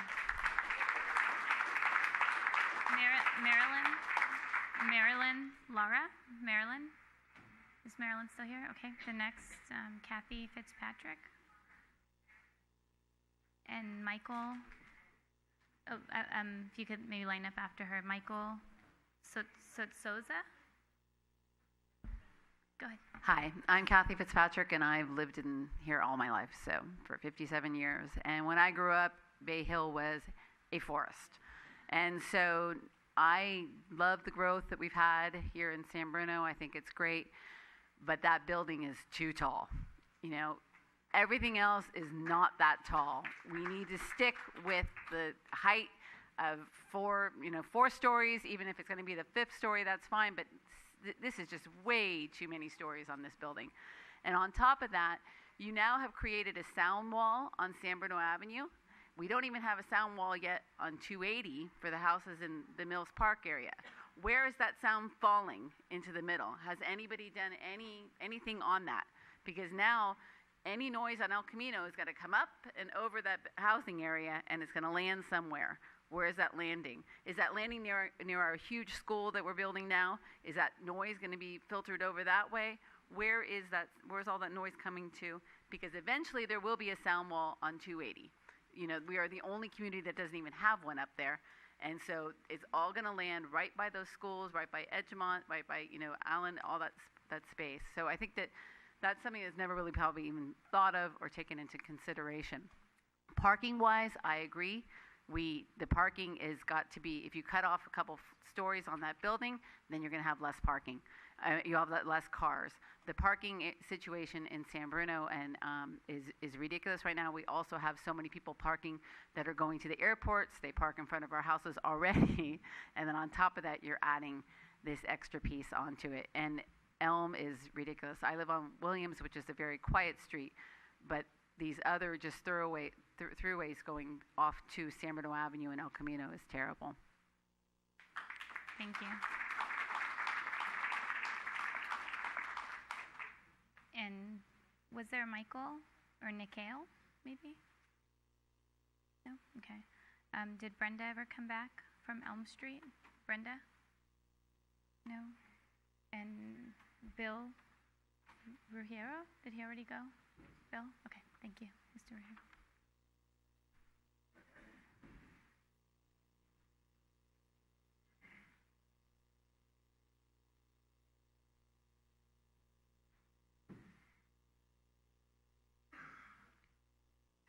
Hi, I'm Bill Ruggiero from San Luis Avenue in San Bruno. There's a couple of things I want to bring up. This is the largest project we've undertaken in San Bruno, so you really have a lot of weight on your shoulders in discussing this. I hope you see what everybody's been saying tonight and take us under consideration. These are 400, the city staff has done a great job, but they put their spin on it. Let me throw some things out that haven't been discussed tonight. These are 425 residential units. They properly should be called apartments, as they will be rentals, okay? There will be no new home ownership. If you want San Bruno to survive, you gotta create home ownership. That is what this has to be. It can't, all these people that are renting, they have to have affordable housing to purchase, not to rent. because these gentlemen here, G.W. Williams and the land advisors, they're going to dance out of here tonight if you approve this project. They're going to be saying yes, because they're going to get every rental check every month from all those people that are working here, whether you're union or whether you're Google or whatever, and they're taking their money. G.W. Williams owns major residential and commercial developments in California, Washington, and Arizona.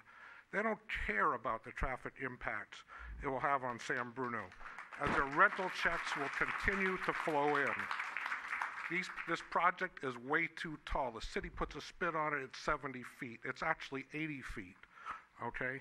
Now, another thing that hasn't been talked about tonight is water consumption. These units are going to go and use 60,000 gallons. This is what's projected on the report, 60,000 gallons of water per day. That's 21,900,000 gallons per year that this is going to. Where is this coming from? I asked the city yesterday, what's going on? Can the city handle this? They could not give me an answer whether it could be handled or not. I think these are very, very important questions.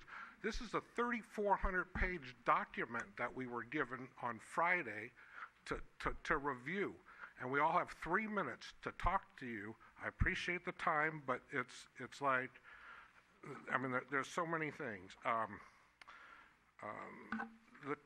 The underground parking, I saw on the drawings, it looked like there was a sub-level parking of 39.5 feet. I might be mistaken. Am I wrong? I mean, that's what I thought was happening. But the underground parking for the commercial space is allocated at 68 spaces. That 41,000-foot grocery store is allocated 68 spaces. 44 of the residential spaces are tandem spaces. 69 of the residential spaces are provided for mechanical stackers. It's a new concept, but nobody's explained how that is. Item C on the agenda is residential. It says residential guest parking stalls shall be clearly signed as short-term residential parking stalls, and the management shall strictly enforce the prohibition of residential tenant parking in guest stalls to ensure there is adequate guest parking available to guests. This is, if there's adequate parking for the complex, you wouldn't need to monitor it. You wouldn't need it. For these developers to talk about that we're going to have monitors, it's off. These all got to be, somebody's drinking the Kool-Aid that I mean, it needs to change. So thank you for your time. Thank you. So there are no other public comments unless no other public comment cards. Does anybody want to speak without that didn't fill out a card? Please go ahead, ma'am.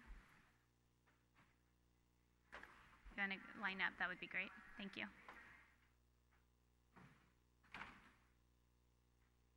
Good evening. My name is Dimitra Dedes, and I have lived in San Bruno ever since 1973. I am sorry I'm not involved in all that. I just, from what I hear tonight, I'd like to ask the gentleman they have proposed all the planning. After tonight, he's going to go home. And after all the apartments are going to be built, he's not going to be living here. San Bruno used to be a safe city. I raised my kids. My son is a fireman in the fire department. I'm not moving anywhere, but it's very difficult for me to go from my house that I live on Acacia Avenue 500 to 10 Ferran that it used to take me not even 5 minutes, 10 minutes walking. Now I have to take a half an hour walking. How much bigger of a place do we need to live? San Bruno is fine. Everybody made the same comment. They're not going to be owners, they're going to be renters. We don't need renters. Thank you. Thank you.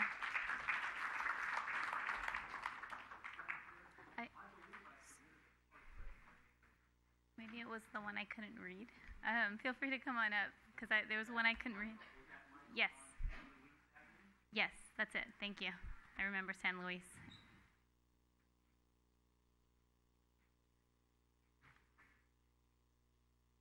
Okay, perfect. So after Michael will be Connie, and then Jerry Randall. Go ahead, Michael. I'm going to actually defer my time to Mr. Ruggiero.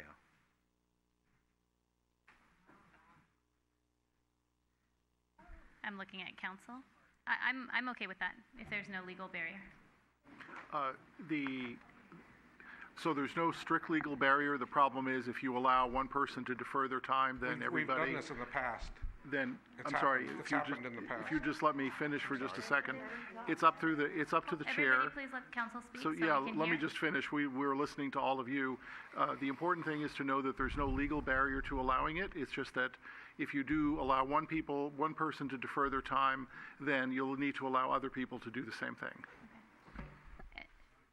Okay, I'm gonna go ahead and allow it. This is a big project. Thank Go you. ahead. I want to talk about the traffic plan. If you notice, another thing they haven't brought up is when they talk about like El Camino and Sneath Lane and El Camino and San Bruno Avenue and how traffic, I'll just pick El Camino, I-380 westbound ramps, okay? This is from 7 to 9 a.m. in a 2-hour period. There's 8,004 cars that go through that intersection. If you look at your IDAX report, it's on, okay, so then your westbound ramps in the afternoon, there is 10,620 cars. This is from 4 p.m. to 6 p.m. that go through that intersection.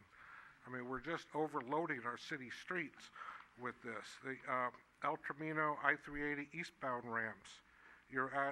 Currently, there's 7,556 cars from 7 to 9 a.m. I mean, this goes on in these reports. So, I mean, you can see where we're going with our traffic and with cars. I mean, these are some of the good numbers that I was going over with you, but again, it's a 3,400-page report that we had 5 days to go through. Another thing I had a question on, what about our fire department? Are they going to be able to reach 80-foot levels with their current apparatus? But biggest thing is I just don't want our developers to dance out of here with money in their pockets. If you take a $4,000 a month rent times 420, I mean, I can't even do the math. 16 million a month is what they're 1.6 million a month that's going out of this area. So thank you. Thank you. Connie? My name is Connie. I live on Elm Avenue. I'm retired Teamsters. I'm also a retired city employee. I'd like to say kudos to the marketing team who thought of bringing in all the union workers to beg for wages. However, they make union wages, and there's jobs all over the county for them. I'd like to go back to something that Tom brought up about the delivery trucks and the garbage trucks. We live across from Allen's School, and Recology has said that they were going to do them at like 7 a.m. That didn't hold true. We have trucks arriving from 4:30 in the morning until 7 a.m. And if you think it's not noisy and it's not going to be noisy for those people on Linden, it's going to be. They're beeping, they're honking, they're yelling. It goes on every day, 6 days a week. And that grocery store right there on White Way is going to have all kinds of deliveries going on. It will be noisy. Also, I know at the last 3 meetings we spoke, and I feel that 3 stories is high enough. Those shadow studies that you showed, I don't know who did them, but it's not accurate. Those people on Linden are going to be destroyed. And when we were at the prior meetings, they showed the traffic from the buildings coming out onto El Camino. Not once was Kane's mentioned, and not once was the other street mentioned by the library right there, Angus. So it was told that they were going to empty out onto El Camino. So you're creating a nightmare if you let it come in the other way, especially with a 3-story mega school coming in. Have you been out there to see how many people get hit every day, ask the police department. That police department is not going to be able to keep up with everything going on unless you're going to give them more manpower. I feel really bad for them. You guys have a big decision tonight, and I think your decision should be to make it 3 stories instead of 5. Thank you. Thank you. Jerry Randall? Jerry Randall? And after Jerry Randall will be Joyce. Hi, I'm Jerry Randall. I live on Chestnut Street for better than 30 years, and I'm here to tell you Chestnut Street was never crowded, but I cannot find a parking space. We have 3 cars. One could go in the garage, one could park, 2 of them could park in front of the house. Not anymore. If you don't save a parking space, you don't get to park. You know, you're like 2 cars.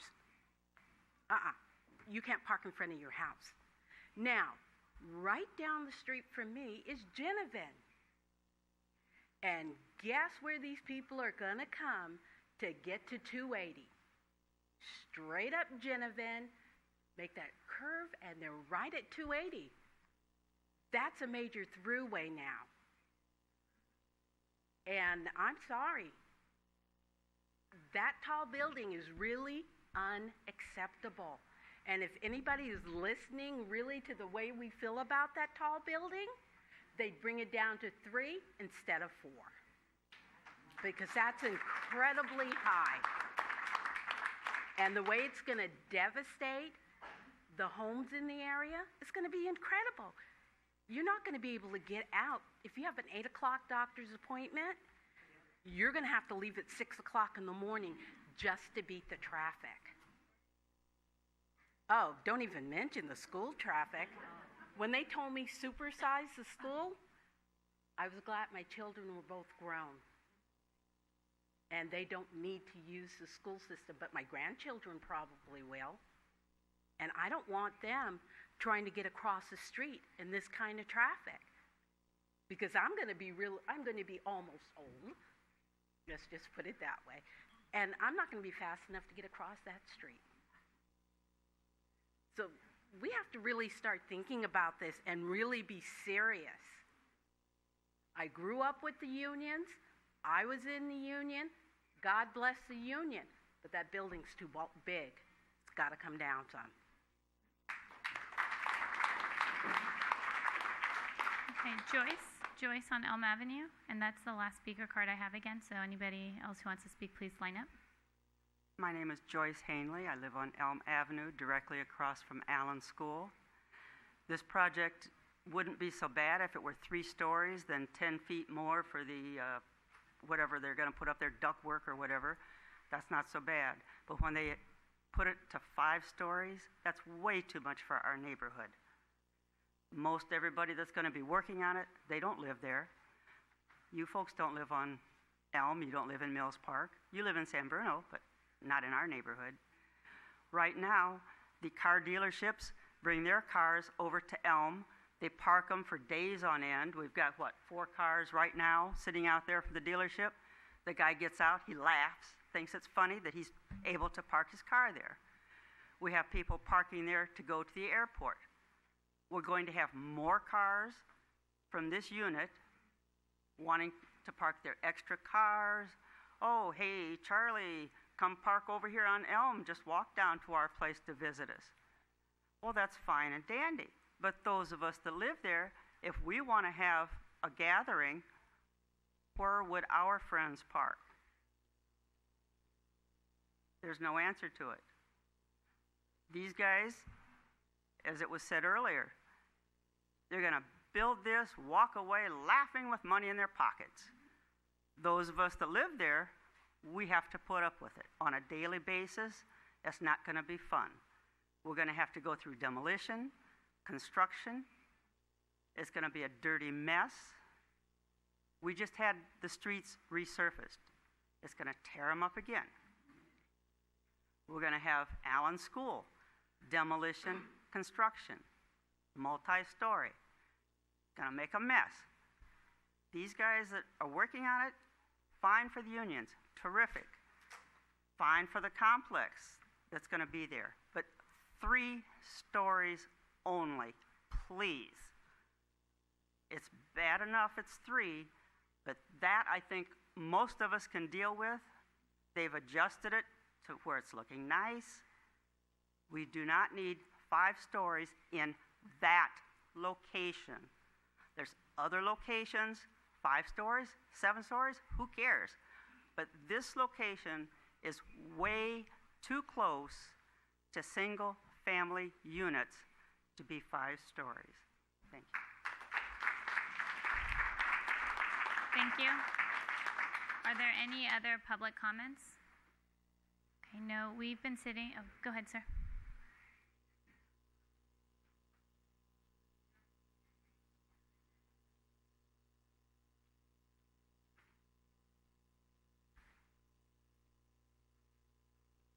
Thank you for allowing me to speak.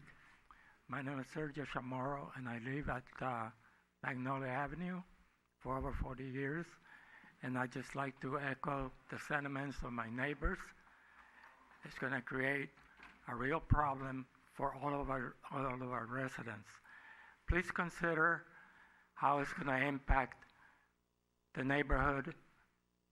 Please consider the human factor involved here. Of all, you've heard all of the legitimate reasons for not having this project to be such a big monster, and I echo the same sentiments as they do.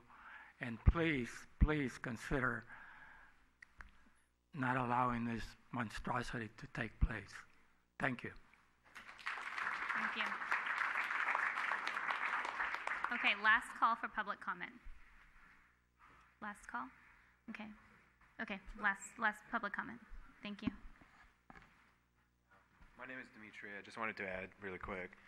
Young people, if you have daughters and kids and sons, in Bay Area, they don't live, one person per one bedroom. It's typical that, we'll have 3 people per bedroom. 3 bedrooms usually have like 9 people living in them. That's not just San Francisco, that's like all the Bay Area. So they all have cars, they're all going to need transportation. So that's something that should be taken into account as well. Thank you. Thank you. So with that said, we're going to take, I'm going to go ahead and just take, we've been here 2.5 hours, take a 10-minute break. So we'll be back at 9:40. We're going to start back up right on the dot, 9:40. Thank you, everybody.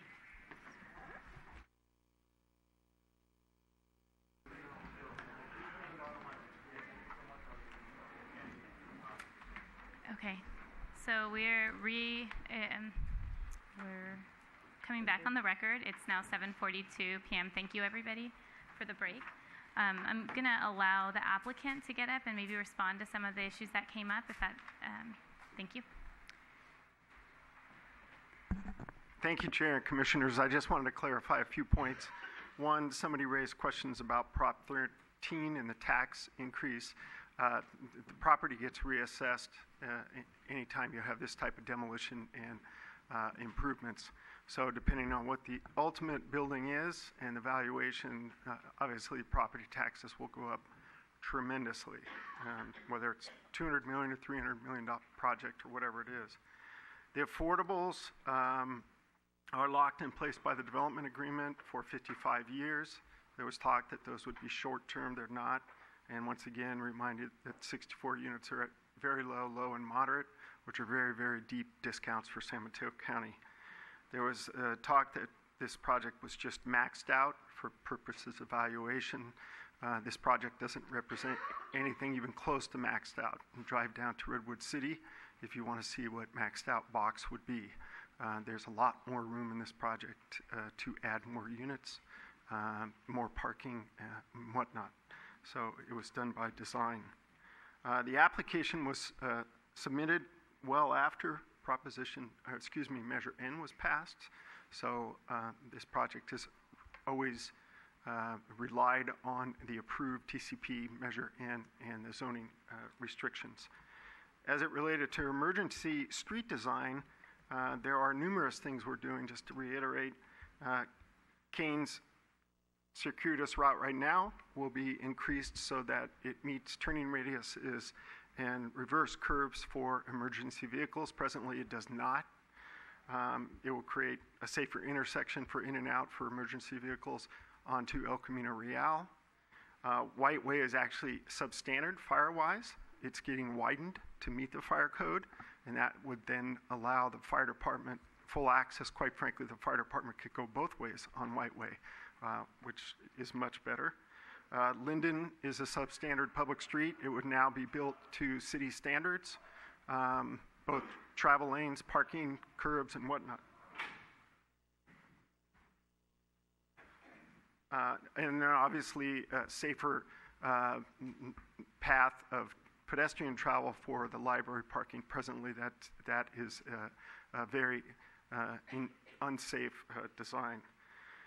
Finally, the Williams family has owned this property for 70 years. Signature Development Group, we are an agent and a construction development partner with the Williams family. They are the owners of the land. They will be owning and building the building, and we're their arm to get it built. We do not have an ownership position, and we are their agent. And then the last thing is, housing is hard. The TCP was a community outreach. It took almost 5 years to get the TCP approved. We had a previous project and followed that TCP process, and it took a long time, and it was a lot of hard work. And then Measure N came along.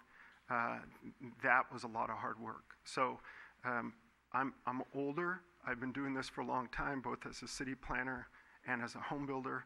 Housing in the Bay Area is very, very difficult, and I understand, I respect everybody's position, and I just want you to understand that it's hard to do, and that's why housing is so expensive here. That's it. Thank you. Thank you. I know we closed public comment, but I just wanted to refer to staff because I know we also received some public comment, and just if we could highlight who sent in some public comment without reading each one of them. Thank you. Yes, so just to point out, attached to the staff report were 22 pages of public comments submitted by 18 individuals.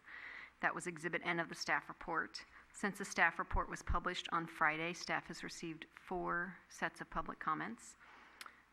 The first letter, that was a one-page letter, was submitted by the Carpenters Union Local 217, Ken Peacock, who I believe spoke tonight.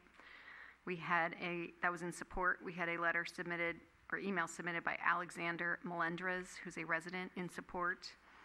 An email submitted by Roberta Hannibal in support. And last, we received a 12-page letter on behalf of the Laborers International Union of North America. And those are the public comments that were submitted. Thank you. And I would like to emphasize that copies were made available to the public over here. Some of them may have wandered away, but if anyone needs those, we have them available. Okay, thank you. I just wanted to ask if the staff could clarify the 70-foot, 80-foot requirement that we've been hearing about. What's optional, what's not? Thank you.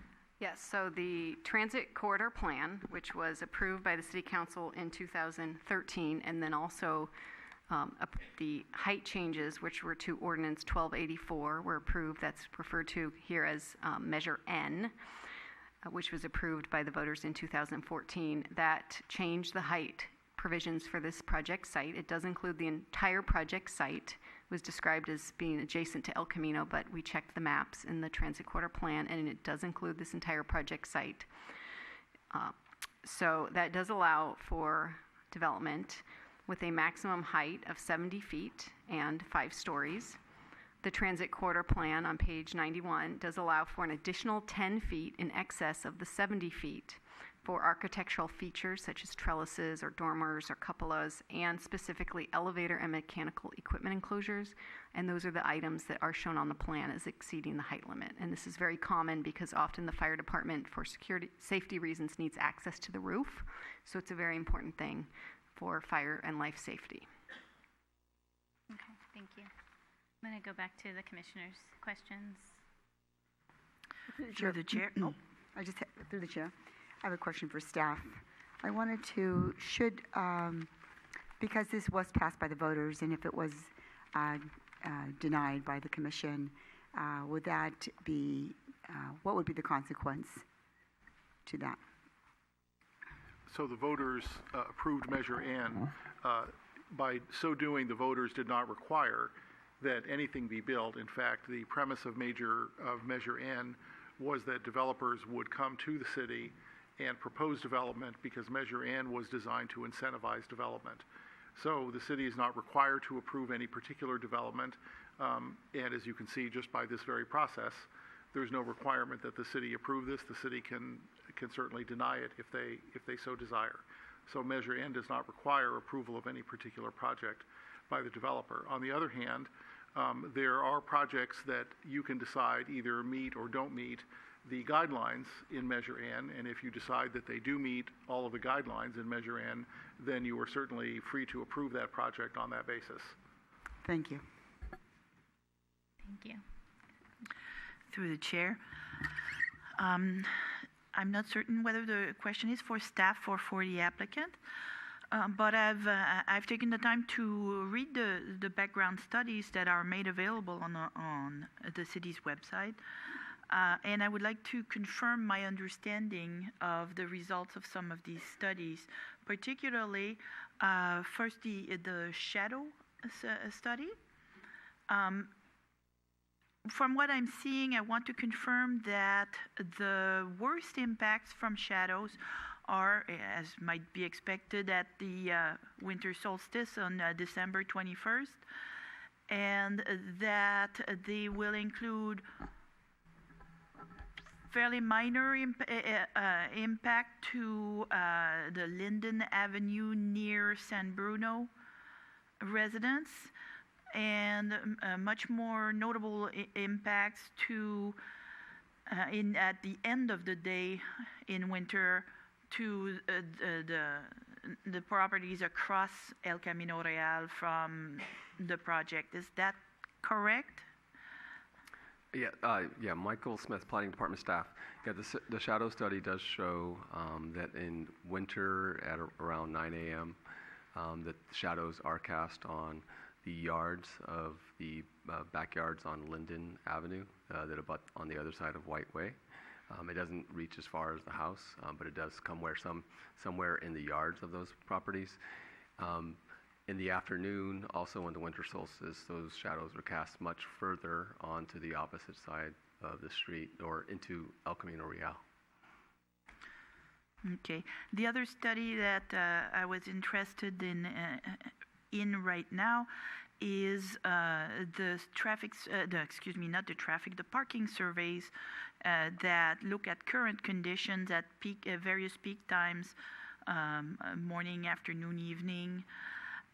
And from what I'm seeing here, it looks like in the current conditions, but without anything new built, the worst parking conditions are along the west and south edges of the Mills Park neighborhood right now, particularly on Poplar Avenue and Acacia Avenue, plus during the library hours on Elm near the library. Is that correct? Are you referring to a specific figure in the document? Yeah, I'm looking at I should say which study first. It's the Fair Piers memorandum dated May 14th, the Mills Park neighborhood parking study. And I'm looking at the figures starting with the figure 2 and through figure 5.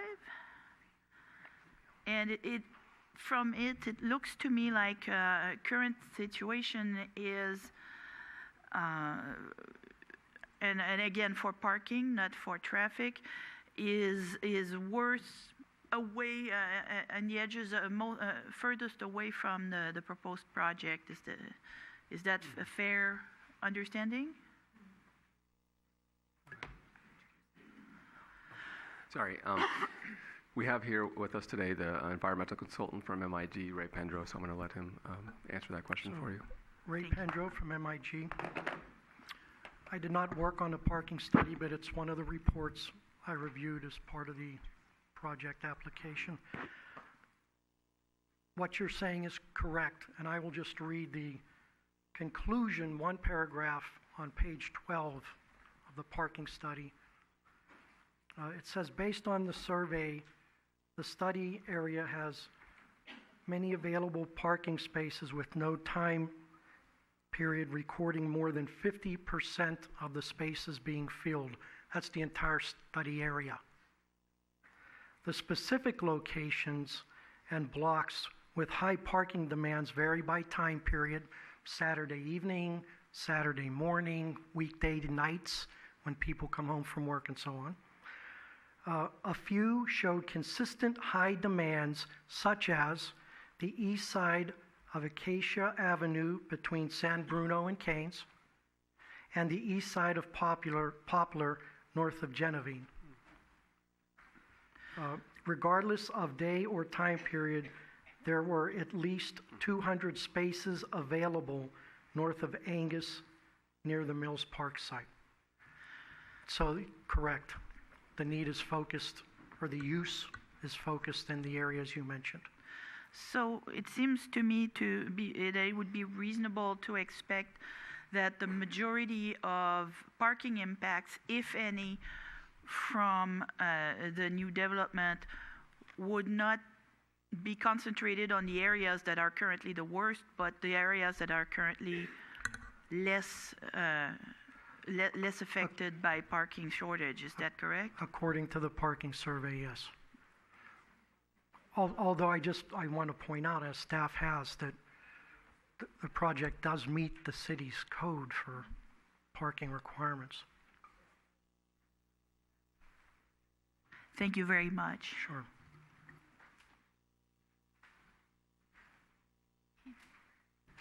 I do have a number of questions, but I'm going to let the other commissioners go first. Any other? Through the chair, I asked all my questions earlier, and I want to apologize because I didn't know we were not having all of us speak beforehand. So I apologize for taking all of the pre-public comment time, but I did get all my questions in. Thank you. Thank you. Commissioner, any questions right now? One last question about parking studies. There's a study that compares, also in those documents, there's a study that compares the proposed rate of parking spaces to rooms and to apartments or housing units. And it is also by Fair, I'm not sure if I'm pronouncing their name right, but Fair and Peers. And if I understand the report correctly, again, I want to confirm my understanding. It compares what's proposed here to several standards and as well as several recent comparable complexes in the region. And if I'm reading this right, it looks like by every single point of comparison, what's proposed here is much higher than both what's provided elsewhere and the demand observed elsewhere that's comparable. Is this correct? It's also for you? That's correct. And if I have a moment, I just wanted to clarify an issue that came up earlier, much earlier before public comment. The description of or definition of peak hour morning trips, that number of trips, I think it's 234 in the morning.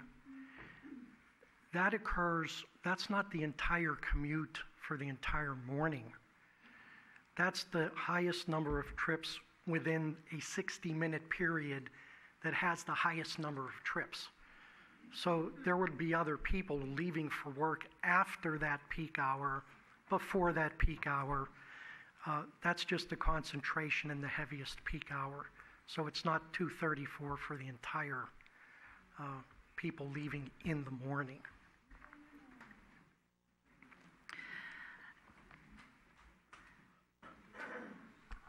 Through the chair, Tom Qualley, applicant, to address the little bit more information on the parking studies. Fair and Peer, at the direction of staff, prepared this for the CEQA document. So in the survey and in the study, they cite 5 different surveys have been done. And those were the numbers that you saw in there in terms of the VTA in Santa Clara County, MTC, Smart Growth, the Green Trips Parking, UC Transportation Department, as well as Caltrans and the Institute of Transportation Engineers. And so all of those parking counts that are substantially less than R1.5 are tested with actual 24-hour counts from basically San Francisco down to San Jose. Thank you. And let's see, what was my last one? Oh, it's in regards to the question that was brought up on water demand, and that applies equally to other utilities. I want to confirm with staff that I'm reading the initial study checklist that is in the staff report correctly, and that every item of demand on services that would come from this project is already covered in the programmatic EIR, and that within the prediction that were very broad brush at the time in '93, we still fall within the impact that were expected, so that the demand is already accounted for in city planning documentation. Is this correct? That's correct. And the city is required to update its urban water management plan every 5 years. And when that plan was updated for the TCP, the build-out for the entire TCP was included in there, in the urban water management plan.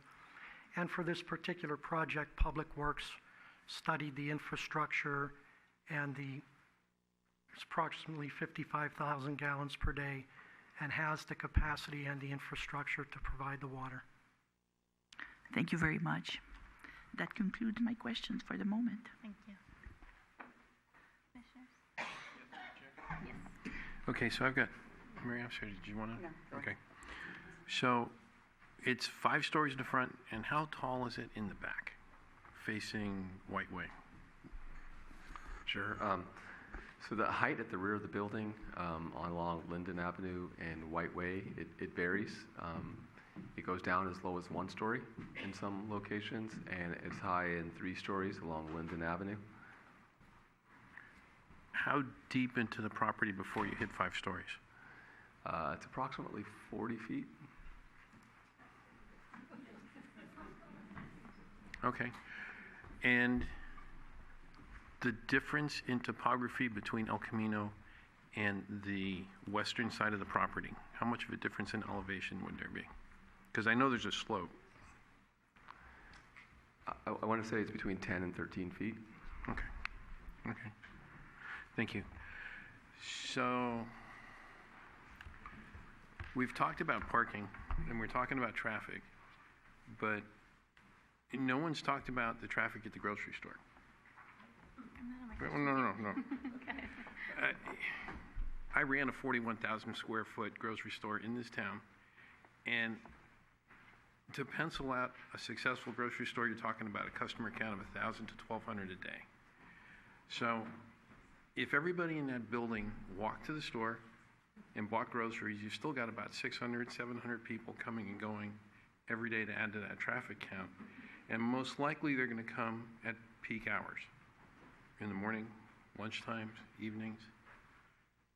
How did you calculate that into your equations? How did you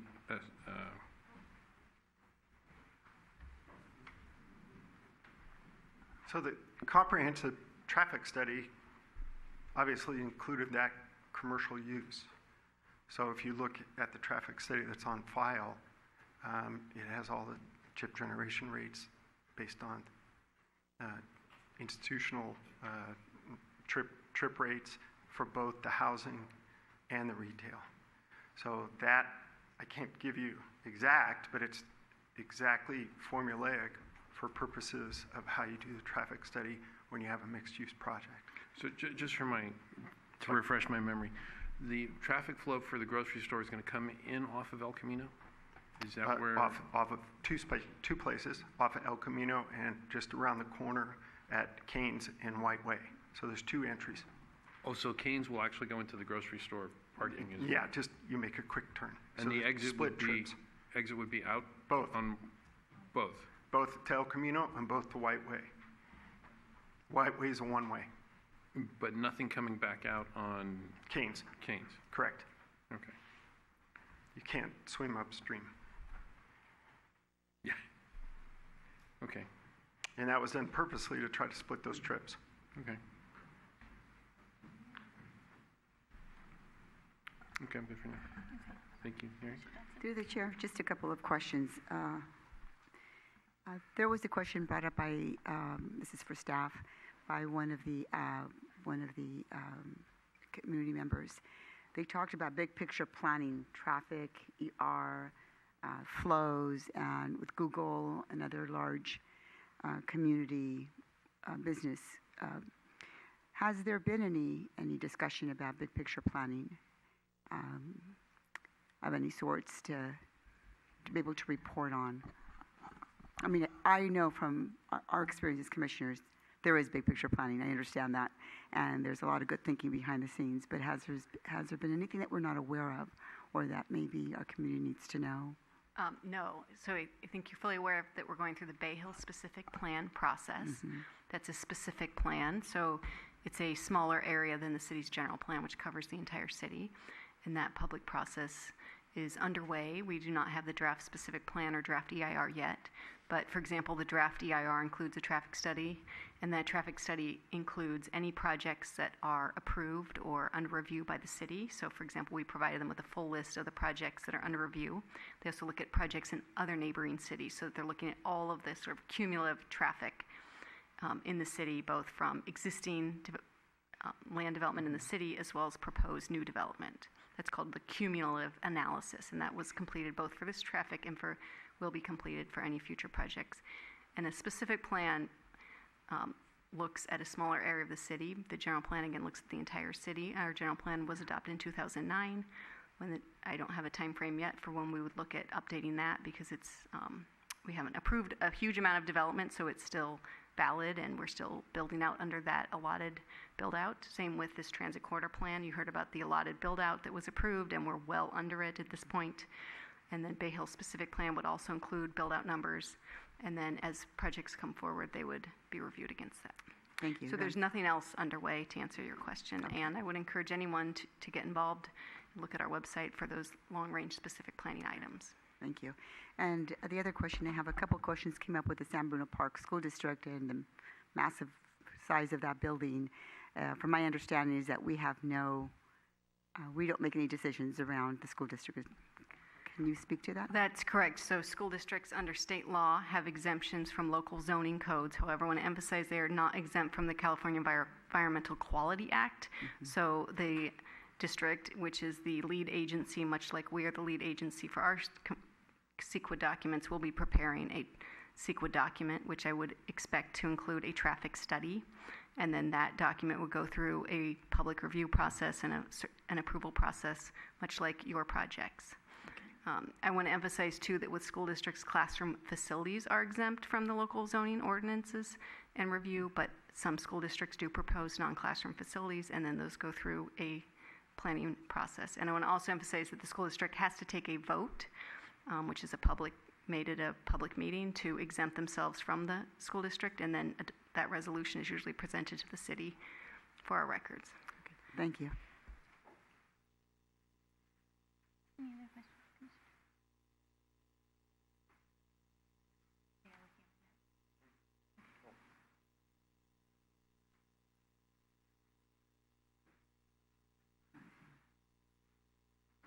I think I've covered most of my questions. They've been answered by other commissioners and their questions.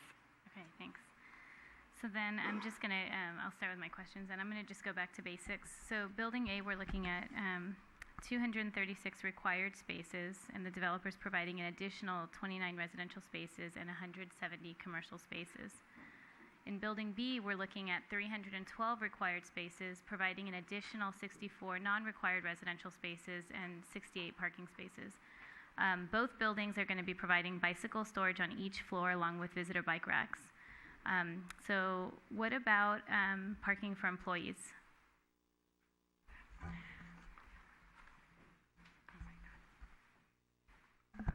Per the code, the employee parking is included in those calculations. So the 170 parking spaces for the grocery includes the employee parking as part of that requirement. And then the smaller retail in Building B, 4,000 square feet, that's parked at 10 per 1,000 square feet, 60 some odd. And once again, the employee parking is in that requirement per the city's municipal code. Okay, and do you know about how many employees a grocery store that size has? No, not off the top of my head. Okay. Will they be required to park in the commercial lot? Yes. Okay. I'm just curious. In the report, it said that there were 6 employee spaces. Where does that come from? Is that in addition to what's already in here, or that's? No, it's included. Okay. Yeah. Okay. Hold on, I've got a bunch of questions. On page 10 of the staff report, did the city council direction at that time, and this is probably for staff, I believe instruction was provided at some point to provide 1 parking space per bedroom. Was there any discussion around employee parking at that time? So, as Mr. Qualia pointed out, the municipal code requirement does not distinguish between employees and customers or visitors of a commercial or non-residential use. It's not segregated because typically the stalls aren't segregated out, meaning marked employee or marked visitor. So the council followed the norm in the municipal code, which has been around for decades, of that there's one requirement based on square footage of the building. It's not separated out. Okay, and who changes the municipal code? The city council. Okay, thanks. I just wanted to know if they had the conversation. What about parking for visitors? Is the visitor parking part of the additional units, the 29 in the Building A and 64 in Building B? It's part of the cumulative. It's approximately 10%. And then Commissioner Hamilton asked the idea of after hours if those retail spaces can be released. So I'm sure they could. Okay. Same thing along the lines, parking for visitors. Your comment earlier when I believe it was Commissioner Hamilton asked if the developer would open commercial space to downtown patron after hours or to visitors, was it's fair game? I didn't catch if that was a yes or a no. We would entertain it. Yeah, there's no restriction. We would not allow for parking for people that don't live in the complex. Okay. So for the general public, no. Okay. It is secured parking, but there's no reason not to, non-business hours, they're just going to be empty. Okay. Parking enforcement, who will enforce the parking? So inside the secured building, it's enforced by the management company and the grocery store. The lease with the grocery store is very onerous, and so there is a pretty substantial parking enforcement as a result of that. Does that mean that private security will be available downstairs? Okay, yes. Thank you. Same with disabled vehicles, trailers, any of that kind of stuff that's more typical for a single-family neighborhood. You can't be working on your car in a parking stall. You can't be storing a pleasure vehicle or anything like that. And then for that enforcement, is that an enforcement that will also run with the land? So if a new owner comes in, will they also be responsible for enforcing that parking requirement? Yes, so as part of this project, we have to prepare detailed CC&Rs, and those will be submitted to staff and the city attorney for review and approval. Okay. Just some general questions about the parking permit program. I know Commissioner Hamilton touched on this. I just want to be clear because we haven't really talked much about this, but does San Bruno have a parking permit place at all in plan right now, a parking permit plan? We do. We have a provision in our municipal code that allows for residential parking permit program. Right now, it's just adjacent to our transit centers. And has that been implemented at all? Yes. It has been, okay. And it runs with the land, the opting out of it, so. Okay.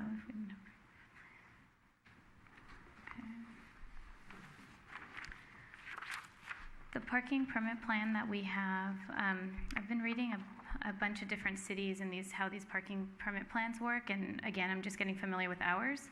But is there a percentage of the population that has to vote to approve the parking permit plan?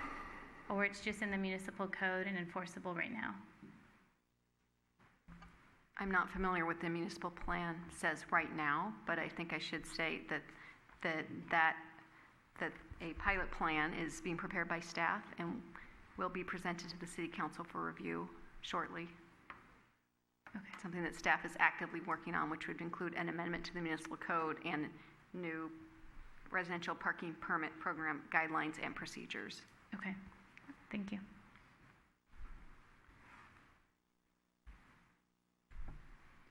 Through the chair? Yes. I have an additional question for staff. I believe that, Michael, you spoke to earlier about that cities, including San Bruno, are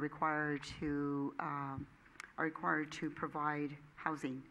And there was a report that was presented in a previous commission, and I believe you spoke to it this evening, but I don't remember the specific numbers. Can you speak to that?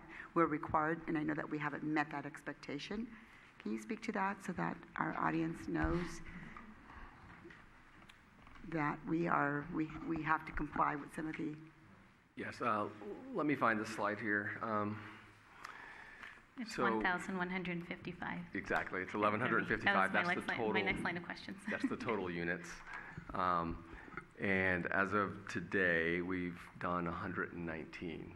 So we still have 1,036 left to go to meet that RENA number. And that's just the total number. It's actually divided, as I said before, by income category.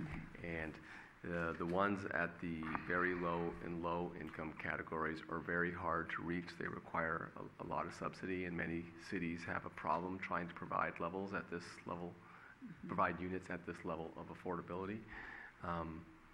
So, yeah. Through the chair, can you clarify what are the consequences for San Bruno if it does not meet those allocations? Yeah, as of right now, there are no hard and fast consequences for not meeting your RENA numbers. However, there have been measures floated at the state level that would penalize cities for not meeting them. They have not been passed, though. Okay. In the RENA chart, so I actually put it in my notes. So in 2015, San Bruno only built 11 new units. In 2016, 87, and I believe most of those came from Aperture, is my guess. 2017, 15, and from my recollection, I believe 14 of those were ADU units, and only one was actually a brand new unit. And 2018, 6 new units, and I believe 5 of those were accessory dwelling units from our last housing report. Is that approximately right? Yes, that is correct. However, going back to the 2016, where you have the 87 units, I'm not sure if that is Aperture. I think it might be something else. Okay. I think Aperture will show up on the 2019. Okay, but is it fair to say it's probably like one development as that brought the numbers up, not individual units being built all over San Bruno? Yeah. The units tend to be focused in certain projects. Okay, and so what I'm trying to highlight is that in the last 2 years, we've had a huge economic boom, and San Bruno has essentially built 2 brand new units because all the other units have been ADUs. Yeah, that's correct. Okay. But going back to the RENA presentation we did, just want to emphasize that we see a lot of our units in the pipeline. So those are coming forward. So even though there hasn't been much development in the past few years, pipeline projects such as the one we're reviewing now are the ones we're bringing forward, and those will help us boost our numbers. Okay, thank you. This is for the developer. What are the income eligibility requirements for these affordable housing units? I know you gave the very low income was $56,450 for I believe it was a studio, and then $64,500 for a two-bedroom, $72,250 for a two-bedroom. What exactly do they have to provide though to be eligible for the unit? So I'm sorry to defer, but that is all dictated by the City of San Bruno's program. So I'm going to let staff answer that question. So typically, when the renters or homeowners are qualified, they have to provide things like a pay stub, for example, tax returns to qualify their income, and that goes through a screening process. Okay. But so I know that one of the newer market rate units, they require they require 50% of the income to be able to be paid towards rent. So is there any kind of limitation? And that's market rate, I should say. Yeah. I don't know the threshold off the top of my head, but I want to say it's lower for below market rate or affordable units. I want to say it's roughly a third. Okay. And then they also factor in things like HOA dues, for example. I think they might look at utilities, sort of the all-in housing cost. Okay, thank you. And that is correct. We do a lot of mixed income projects throughout the Bay Area. And Director Smith's statement, approximately a third is there. But once again, kind of all in, so PG&E, HOA, and that kind of stuff. In this rental project, there is no HOA, so that really, really helps a low-income tenant here. If it was a for-sale product, the HOA is what really, really causes what Michael Smith said about the deep affordability. It's very, very challenging.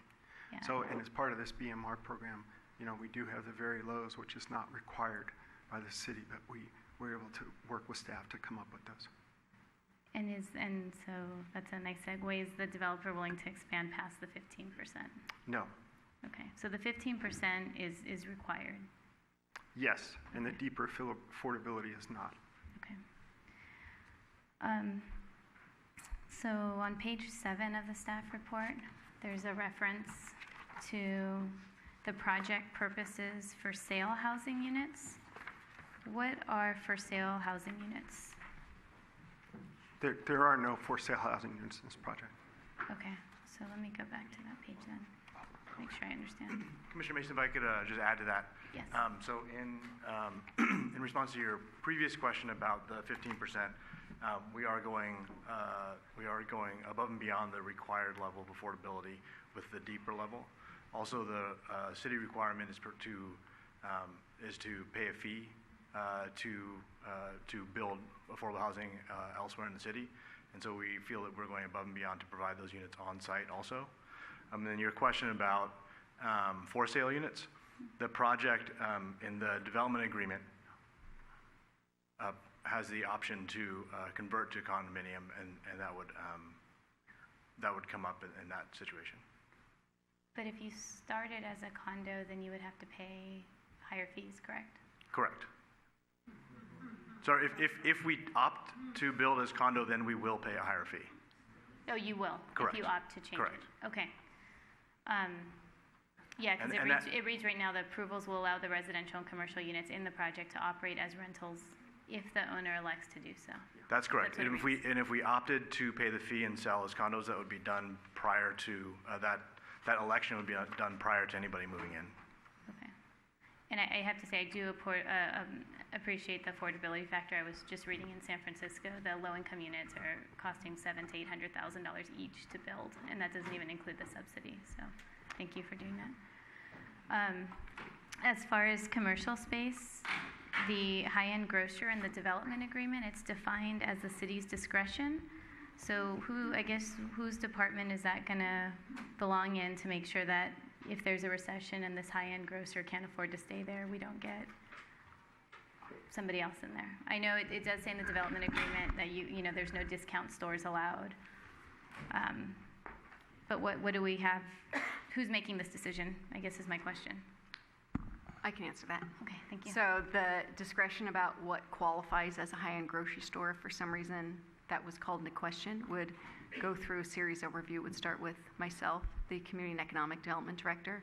Then it would also be reviewed by the city manager. Ultimately, if there's any sort of question as to whether they're in compliance with the development agreement, that goes before a public body for review.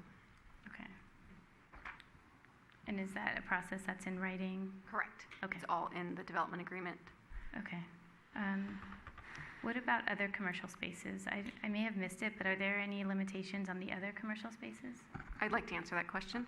So the commercial space is just that it's commercial space. It is not designated for specific use at this time, as noted on the project plans.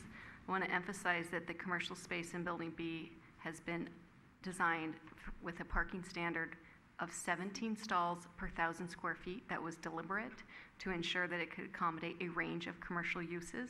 The highest parking requirement in the city right now is roughly 10 stalls per 1,000 square feet. That's for a sit-down restaurant or a cafe. Also, an assembly use such as a fitness studio would have that high parking requirement. So we purposefully requested that the developer design this with a range of, or a very high amount of parking in that 4,000 square foot commercial space and not designate a specific use at this time on the project plans to allow for the maximum range of potential uses in the future. Okay. And then are there any limitations on that one to make sure you get quality? No, there are not. Landlords, okay, or tenants, I should say. It would go through a process. It may come before you, for example, some permits do come before you, but at this point we would assume it would be sort of smaller commercial space that would serve the neighborhood and potentially the tenants. Okay, and then what is happening to the existing businesses?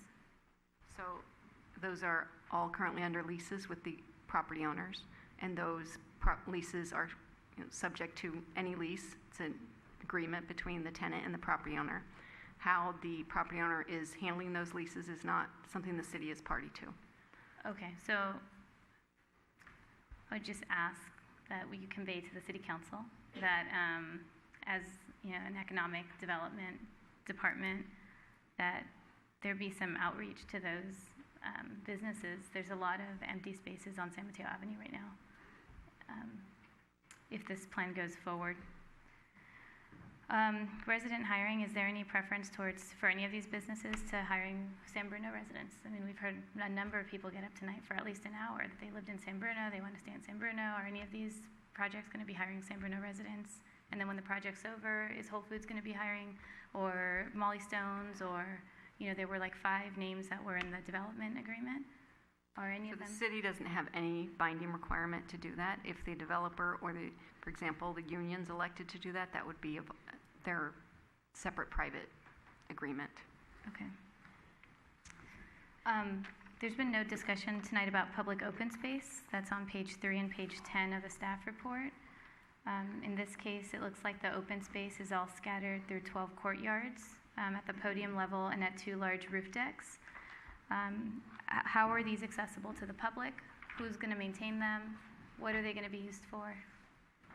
Who sets the hours? So the public open spaces are all on the ground floor, and they're all in the public plaza areas. All the upper level plazas and decks are private. So there's no public open space on top of the building. Okay, so the bottom. It's all the ground floor, all the plazas specifically designed for the public use on public sidewalks, and then also on privately maintained public sidewalks. And does that mean that just anybody from the public can access them then? Yes, okay. On the ground floor. And then it's been pretty openly stated that there's a homeless problem in downtown, so and they have a right to public space as well. But as far as just the general day-to-day maintenance, is that going to be on the private manager? Yeah, so there's a condition of approval of the project that we maintain all of those plazas, if you will, that are outside, as well as the street frontages of the sidewalks, so that they get cleaned and power washed and trees maintained, and that. So that's a condition of approval for this project. Okay. Construction impacts. So the Mills Park community, and I do apologize, I have a lot of questions, but this is a really big project. So Mills Park community will be burdened with not just the project before us, but the Allen School rebuild on one side And eventually, the YouTube will build on the other side. That's going to be in the future. But as we know with construction, there's always pests and rodents. They're common. Who is going to be assisting the residents with these foreseeable impacts? And have the developers been in any communication with the Allen project to ensure that somebody is taking responsibility or owning responsibility? So this could be for staff or for the developer. I don't know, but I think it's commonly known that construction causes rodents. Yeah, so I'll handle the rodent question. I handled this at a neighborhood meeting. There's discussions about dust and this and that, and I actually brought up the rodent problem, just having done a lot of these projects in old building demolition. There's a condition of approval that there be a designated construction manager at all times on the site during business hours, and as part of that, any of those construction managers and as well as the demolition plan will have to include some sort of plan for vector control as part of that, just like it will have dust suppression, noise suppression, and whatnot. So when we come to City Hall and we start, if we're lucky enough to get to the point to start the construction phase, temporary construction routes, temporary parking, encroachment permits, dust control, and vector control are all part of that package that is required by a condition of approval to be submitted to staff. Okay, thank you. And then for noise, are there going to be hours of construction that are going to be set for this project by the city? Will there be set hours of construction, which is pretty normal? Yes, correct. Okay, and what are those set already? Can you give us a minute to check the conditions of approval? We'll get back to you. While they're working on that, in answer to everybody's question, depending on the hours of operation and the types of services, 20 to 30 people 7 to 7, thank you. would be the employee count.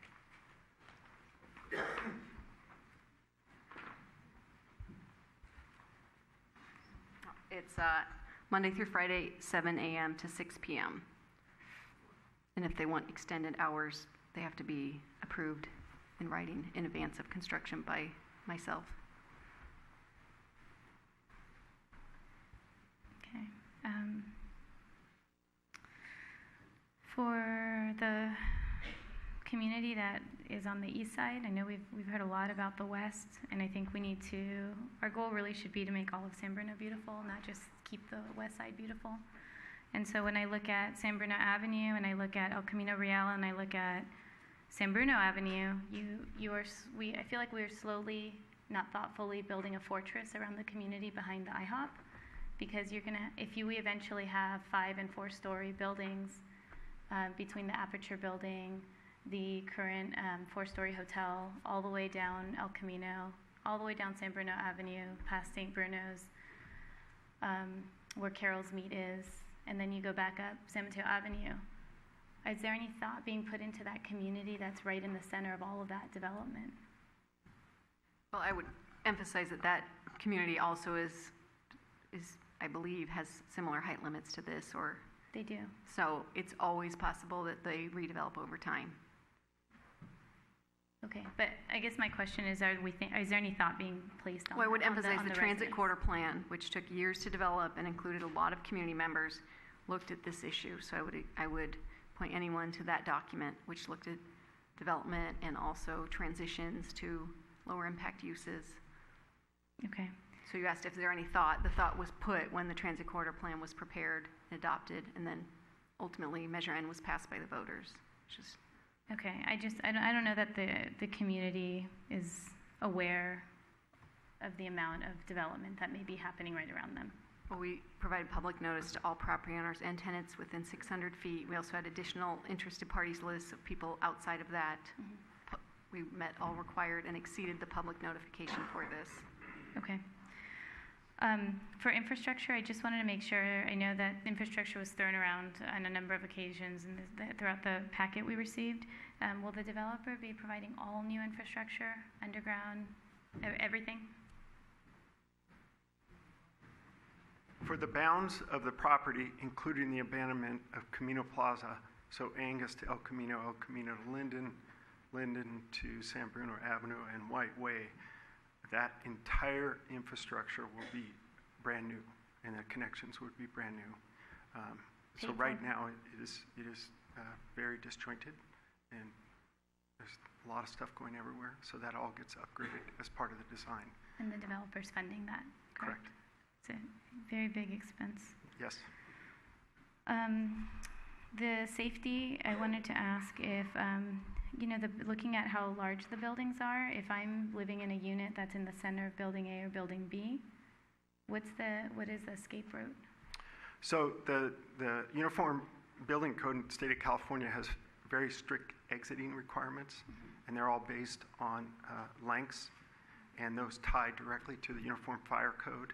So there's actually an exhibit in your submittal number 6 package that shows all those pulls to make sure we meet those, both for daily use as it relates to the elevator and an emergency situation with the exit stairs. Okay. And then I learned that there's apparently a public radio tower that's used for emergencies, and I believe it's at City Hall right now, and that the Mills Plaza, the Mills Park project may interfere with the radio tower that's there. Do you know anything about that, or does staff know anything about that? I don't believe that to be accurate. Okay. I want to emphasize the project plans were reviewed by the police department and the fire department. There are conditions of approval that address their code compliance issues, and they recommended approval of the project with the current plans. But when the building permits are submitted, there's a much more exhaustive code compliance analysis by all city departments, including police and fire. Okay, great. There's apparently a group that is associated with this radio tower. So, communication, assuming that this project does move forward, does the city already have a communication plan throughout construction for the residents to know what's happening, when it's happening? Yeah, we did include a condition of approval tied to the project that would require that they have a construction manager and that they set up a website and that they send out blasts and they use that website as a way to communicate with the neighborhood. I can't remember exactly which condition it is, but we did take a look at that and we did condition the project upon that. Okay. And that is very common. So there actually is a sign posted on the site, both blocks, that has a 24-hour number, actually a representative, and it's both for site management construction as well as drainage issues. Okay, thank you. Just out of curiosity, I saw that there's a request in this for an alcohol permit, and then it says for, not just for sale, but for consumption. I'm just curious why we're approving that right now. I can clarify that. That was included in the agenda and in a few places in the staff report, but the resolution has been corrected to exclude that. And the reason is because the transit corridor plan and the plan development permit will allow for alcohol sales. That would be associated, we assume at this point, with the grocery store. Mm-hmm. Okay. The CEQA, the 3 areas provided by which no new EIR is needed. I just want to make sure that I'm clear that that this project, when it originally was under CEQA review, was it already the size that it is now? Yes. The CEQA consultant answer that. Oh. Okay.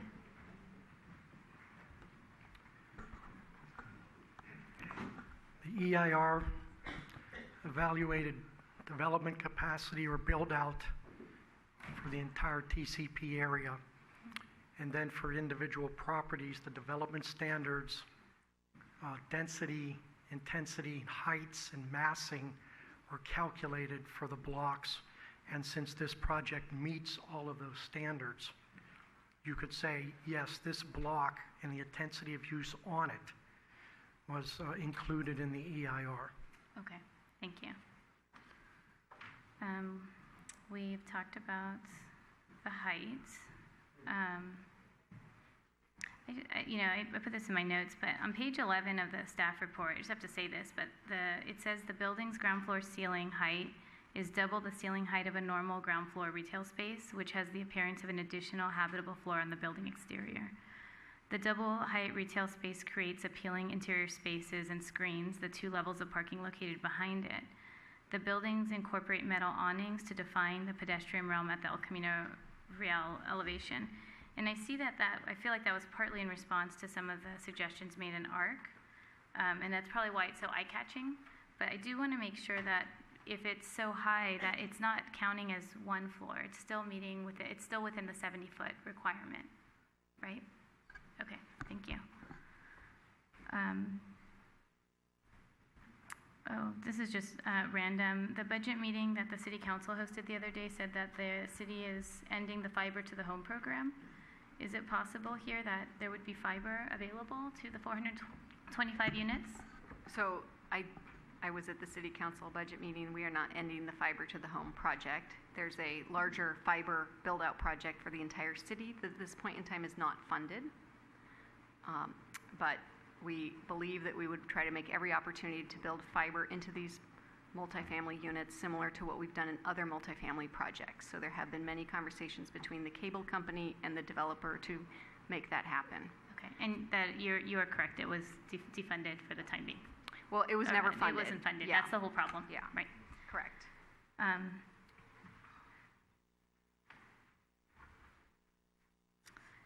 Loading zones. So it does say in the staff report that the project includes on-site loading spaces, which will review by the Traffic Safety and Parking Committee, and approval by the City Council for the installation of specific loading zone spaces adjacent to the curb around the perimeter of the development site. The Planning Commission does not review this approval. So I do want to confirm that the commission, our decisions are not at all connected to the unloading zone. What is that going to be the Traffic and Safety Committee reporting directly to the City Council, their recommendations? Technically, yes. They're the ones who make the final decision on it. Okay.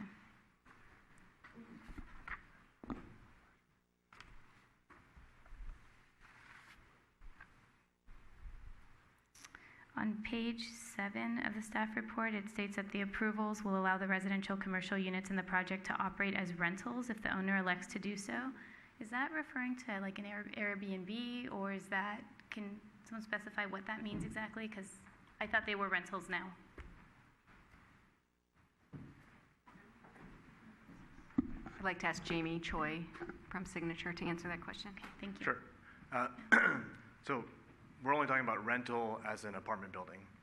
We would strictly prohibit Airbnb. Okay, thank you.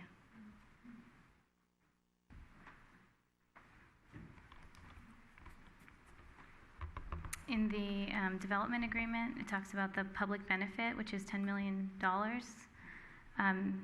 The development agreement refers to a $1.5 million advance it looks like if they get behind. And I'm just curious if we can get that explained a little bit further, and I can give you the page. But I guess let me ask just a basic question. What's the timeline for the project? The timing will depend on a variety of factors, which at this point are uncertain. So building permit processing can take a period of time. The finance process, which is on the developer end, can take a period of time. There's also things completely beyond our control, like the weather or recession or other issues, fires. But the development agreement spans 8 years, and essentially the goal, the largest deadlines, though, are in the front 5 years. What we wrote into the development agreement is a payment, which is what you're referring to, in the event they kind of need to buy some extra time because they run up against a deadline and they need to buy time. And that would allow them time. And that assumes they're going through the process and want to proceed with construction but run into something. For example, there have been construction fires and then that on big sites, for example, in Oakland, and then that can kind of delay a developer getting insurance. Okay.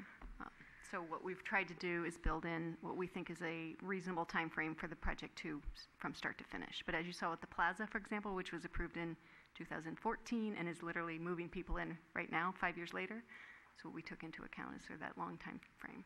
Okay, so just a suggestion. I don't know if we have the discretion on this or not, and maybe it's a question, but is in advance isn't a punitive measure. It's just part of what they already have to pay. It is not correct? punitive.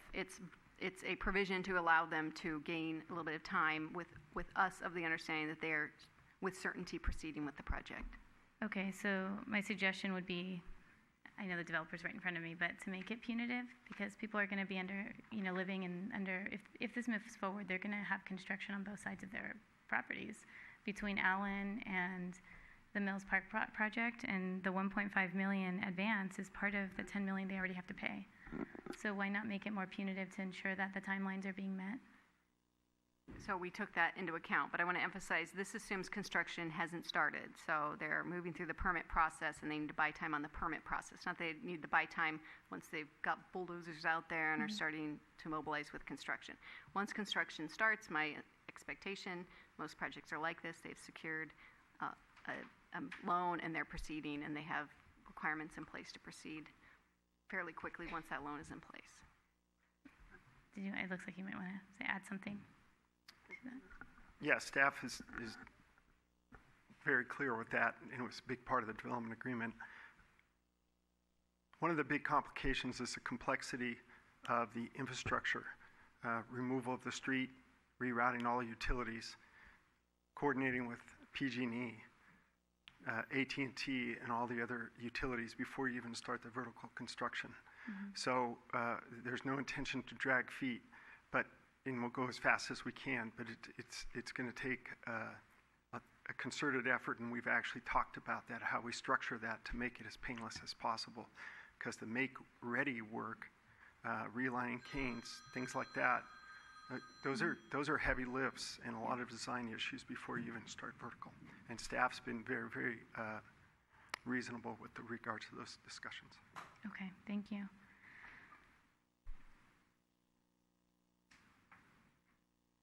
And it's along the same line. It's all on page 15, but it states public art fees would also be required to be paid consistent with the current city requirements unless art is provided on site. What is that referring to? Sorry, is that public art on site? Yes.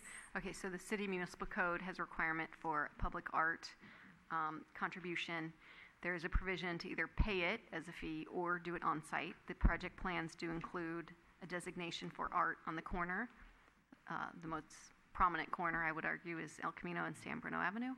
And that, I want to emphasize, would go through a separate art process through the Cultural Arts Committee and ultimately maybe go to council, but that's only municipal code requirements. Okay, great, thank you.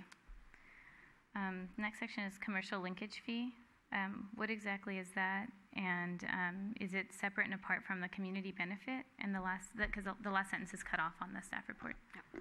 So the commercial linkage fee is a fee that was passed, I think reviewed by you and passed by council a few years ago. That's assessed on non-residential construction to create a linkage between that type of construction and the affordable housing demand created by those jobs in commercial areas. But I want to emphasize at this point, the developer appears to not have to pay it because they get a big credit for the existing roughly 110,000 square feet of existing commercial uses, and the new commercial uses are about 45,000 square feet. So then it's only charged on the net increase in square footage, and right now it appears that calculation is negative. Okay, thank you.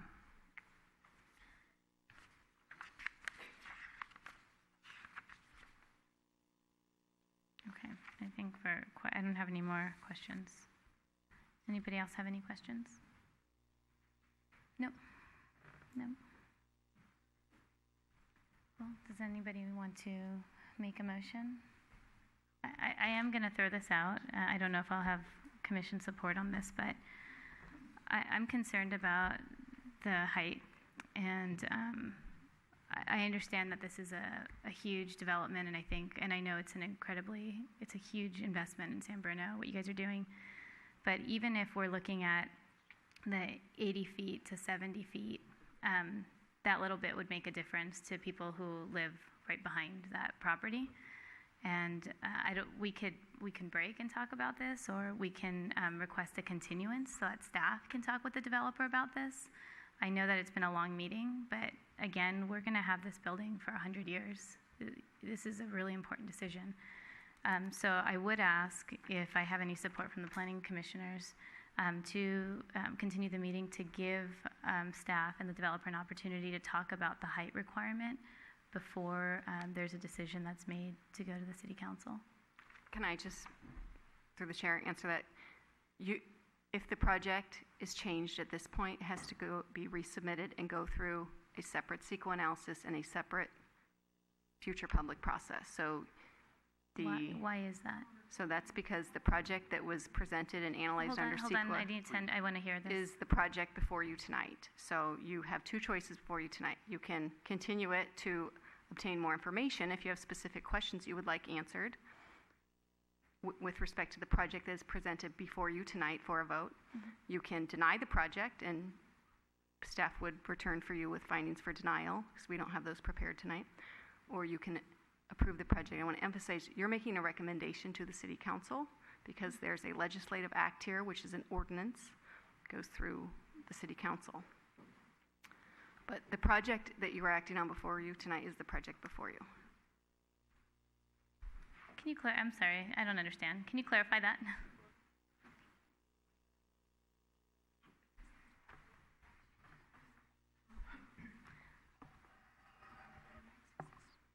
Yeah, so the project is the project before you tonight. Again, you could continue it, but you would need to ask certain questions of the developer related to the project that's before you. Such as whether they were willing to lower the height?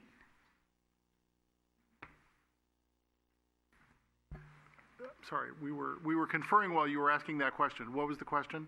So my question is whether it would behoove us, well, that's for staff, I think that's not the right question, whether the commissioner, if the commissioners made a decision to continue this meeting to allow staff an opportunity to speak with the developer about any potential height changes, what the implications of that would look like. So the Planning Commission could certainly make a motion and adopt a motion instructing staff to do that and bring it back. And so when Ms. Smith talks about the CEQA having to start all over again, I want to make sure that we're clear on that. So we are clear on that. We would certainly need to relook at the CEQA process, because the project is obviously different. It might be smaller, but it might be different in some other way. So I think it's important to recognize that just simply saying it's reduced in height or get rid of these number of units, the project would have to be redesigned, and there would certainly need to be staff analysis done. So it wasn't the sort of thing that staff could bring back at the next meeting, say. It would have to be an indefinite continuance for some substantial staff analysis to be completed. Even if it was just the 10 feet? Well, I think the developer is in a better position to answer that question. Thank you. I just want to clarify, the height limit is 70 feet for the building. The only thing that can go above the 70 feet is the elevator shaft and the screening for equipment on the roof. So there is no occupiable space above the 70 feet. So we're at 68 feet with livable area, and then our elevator shaft goes above that. But is there a plan to use those 10 feet for the elevator shaft? It's not about the occupancy, it's about what residents have voiced tonight that they look at when they're going to be walking out of their homes. The building is approximately 68 feet tall. I can't remember exactly, I think there's 4 elevator shafts. Those are the ones that go beyond the 60 feet. So an elevator shaft is a box and goes up, and you can see it on the elevations. And then there's insignificant roof screening that's part of this. So as far as the building goes, the building is approximately 68 feet tall, just under that 70 feet. And the elevator shafts are the mechanical thing that go beyond that. And I think there's approximately 4 of them, or I can't remember offhand. Maybe staff can help me. Okay. Through the chair, I would just advise maybe to ask the question of the developer tonight, because he's here. I think he can answer the question if he would build the project with one less story, or whether we would analyze that, because I'm pretty sure he's done the pro forma and ran the calculations that could analyze that change on the project's economic feasibility. So it's always interesting when we draw this back to economic feasibility. That's probably the last place we go to. We tie it to what are the rules and regulations that are in place, and what's the vision for this site. I go back to, we did not maximize the site.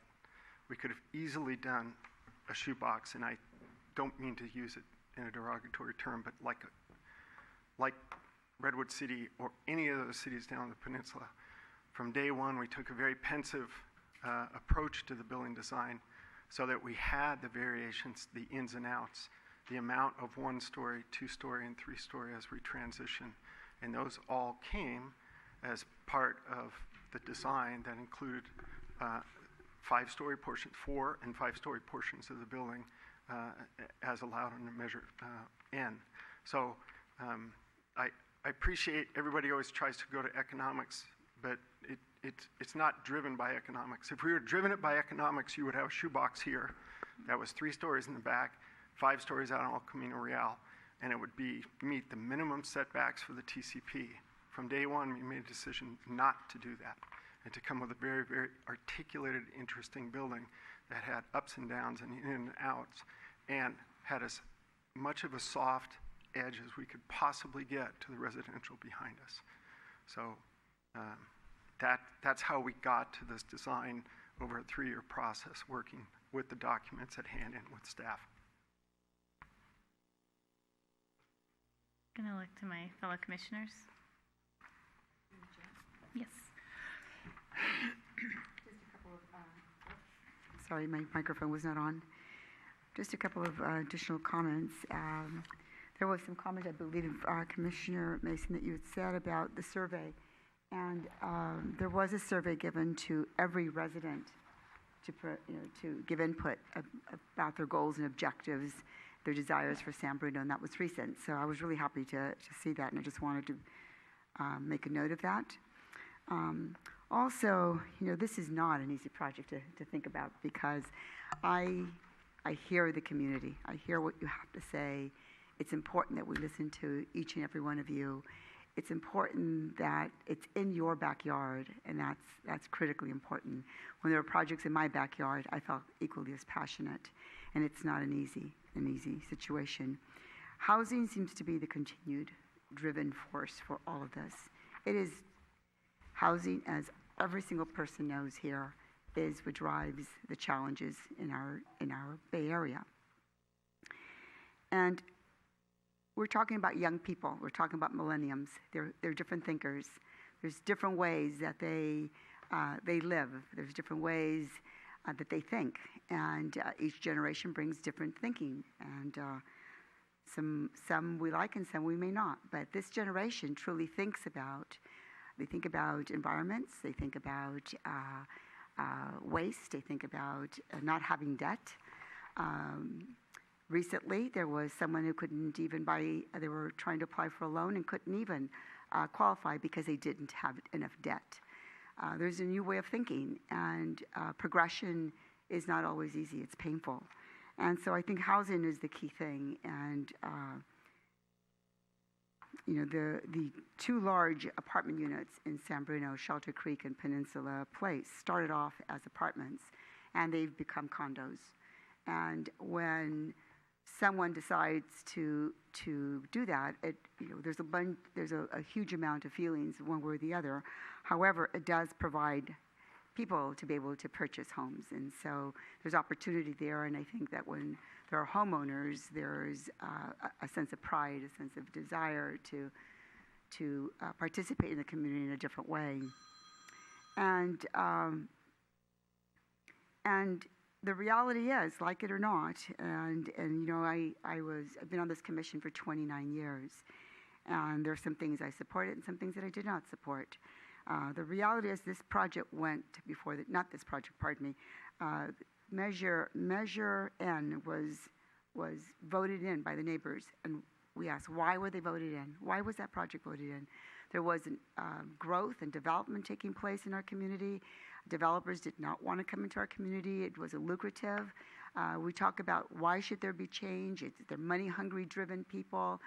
Life is about progression, and life is about change. Children will show you that right off the bat. A toddler, a baby doesn't stay that way. They grow into be what, growth is growth, and we have to think about what is the big picture for San Bruno. And some things, as I indicated, I may not like, but I have to think about the big picture, and that's probably the most important to me, is to think about the picture beyond my years, long before, and what's it going to do for San Bruno? And it is not easy. It's not an easy decision to make, but I have to convey to you that I do support growth and progress, and this project does provide that. And I'm saddened to think that you, as neighbors, are in the back having to live through this. I don't know what you're walking through. I know my path, what I walk through. My business was in San Bruno for 68 years, and I have recently sold it and was there for 45 years. Have seen major, major things take place. And I want to convey to you that I'm sorry for what you have to go through and what you have to think about, but I do support growth, and I for that reason I do support this project. One of the members of the audience mentioned that there were no elevations. Oh, I'm sorry. Sorry about that. One of the members of the audience was mentioning that there were no examples of the elevations to the sides and the back of the property, but they actually are here in the report. So we're not making a blind decision. I mean, the information is here, the pictures are here. They were available to everybody, so it's just for clarity, it's like we're not making decisions on nothing. Through the chair, I'm really conflicted about this whole project. Obviously, housing is desperately needed throughout California, throughout the Bay Area, and in San Bruno. And growth is needed in San Bruno. You know,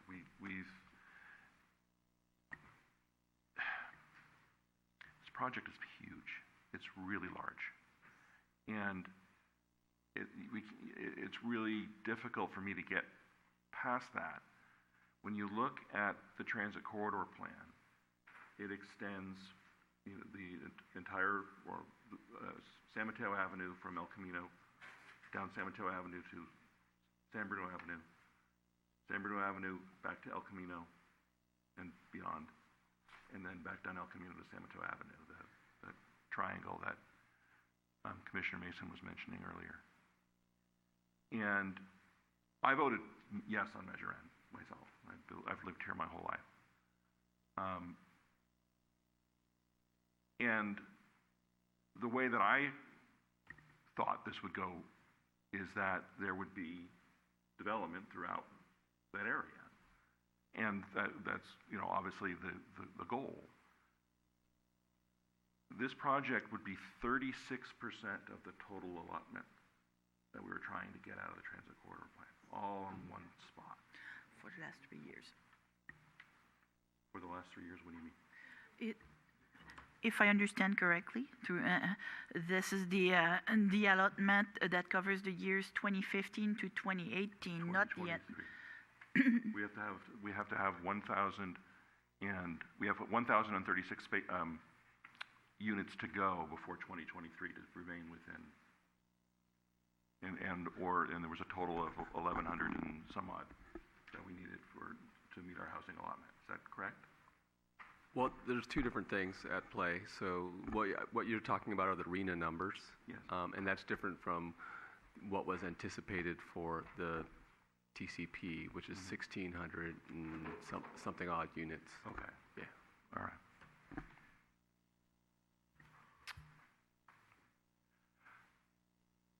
I do appreciate that this building is not a box or two boxes. The applicant is correct in stating that if you go down the peninsula and go down El Camino and look at all these same places, and I know at least one of the commissioners here has done this, and several people from the community have done this to go and do a survey of, are there developments like this that back up against a residential neighborhood. There are plenty of developments that don't necessarily back up against a residential neighborhood, but that are just, a solid wall on all four sides to maximize the number of units you can cram in there. And I believe even early versions of this project were more like that. And I do appreciate the work that the applicant has done to change the design to reduce that. From the topography perspective, Linden is one story higher than El Camino.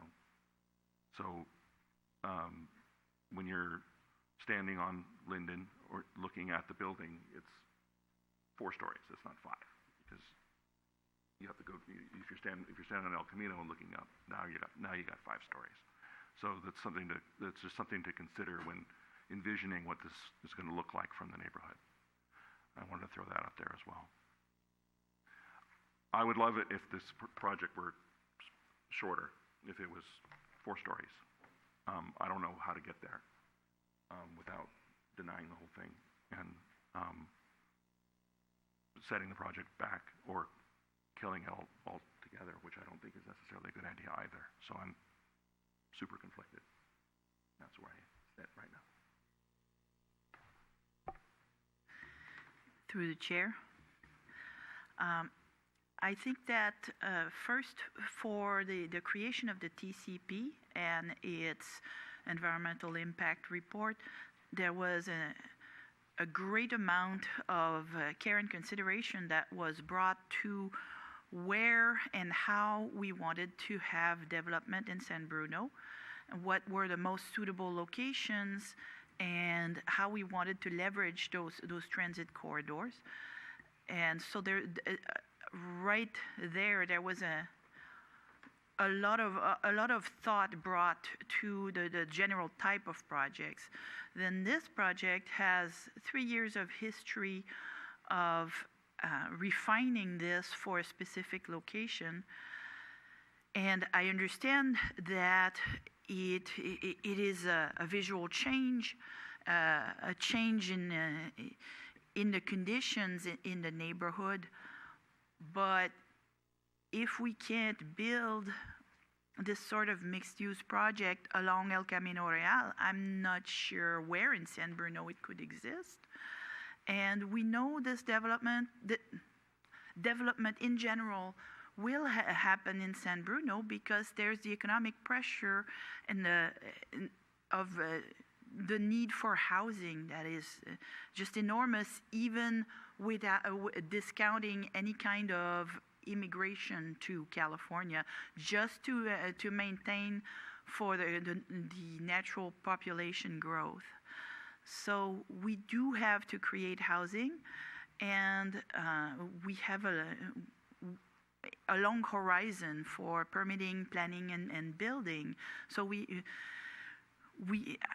would be asking for this project to take a hit and possibly not be economically feasible, but more importantly to be several years behind the curve, just making the problem worse in San Bruno if we tried to redesign it. It's not a simple issue to say I'm going to take 1 story off a building.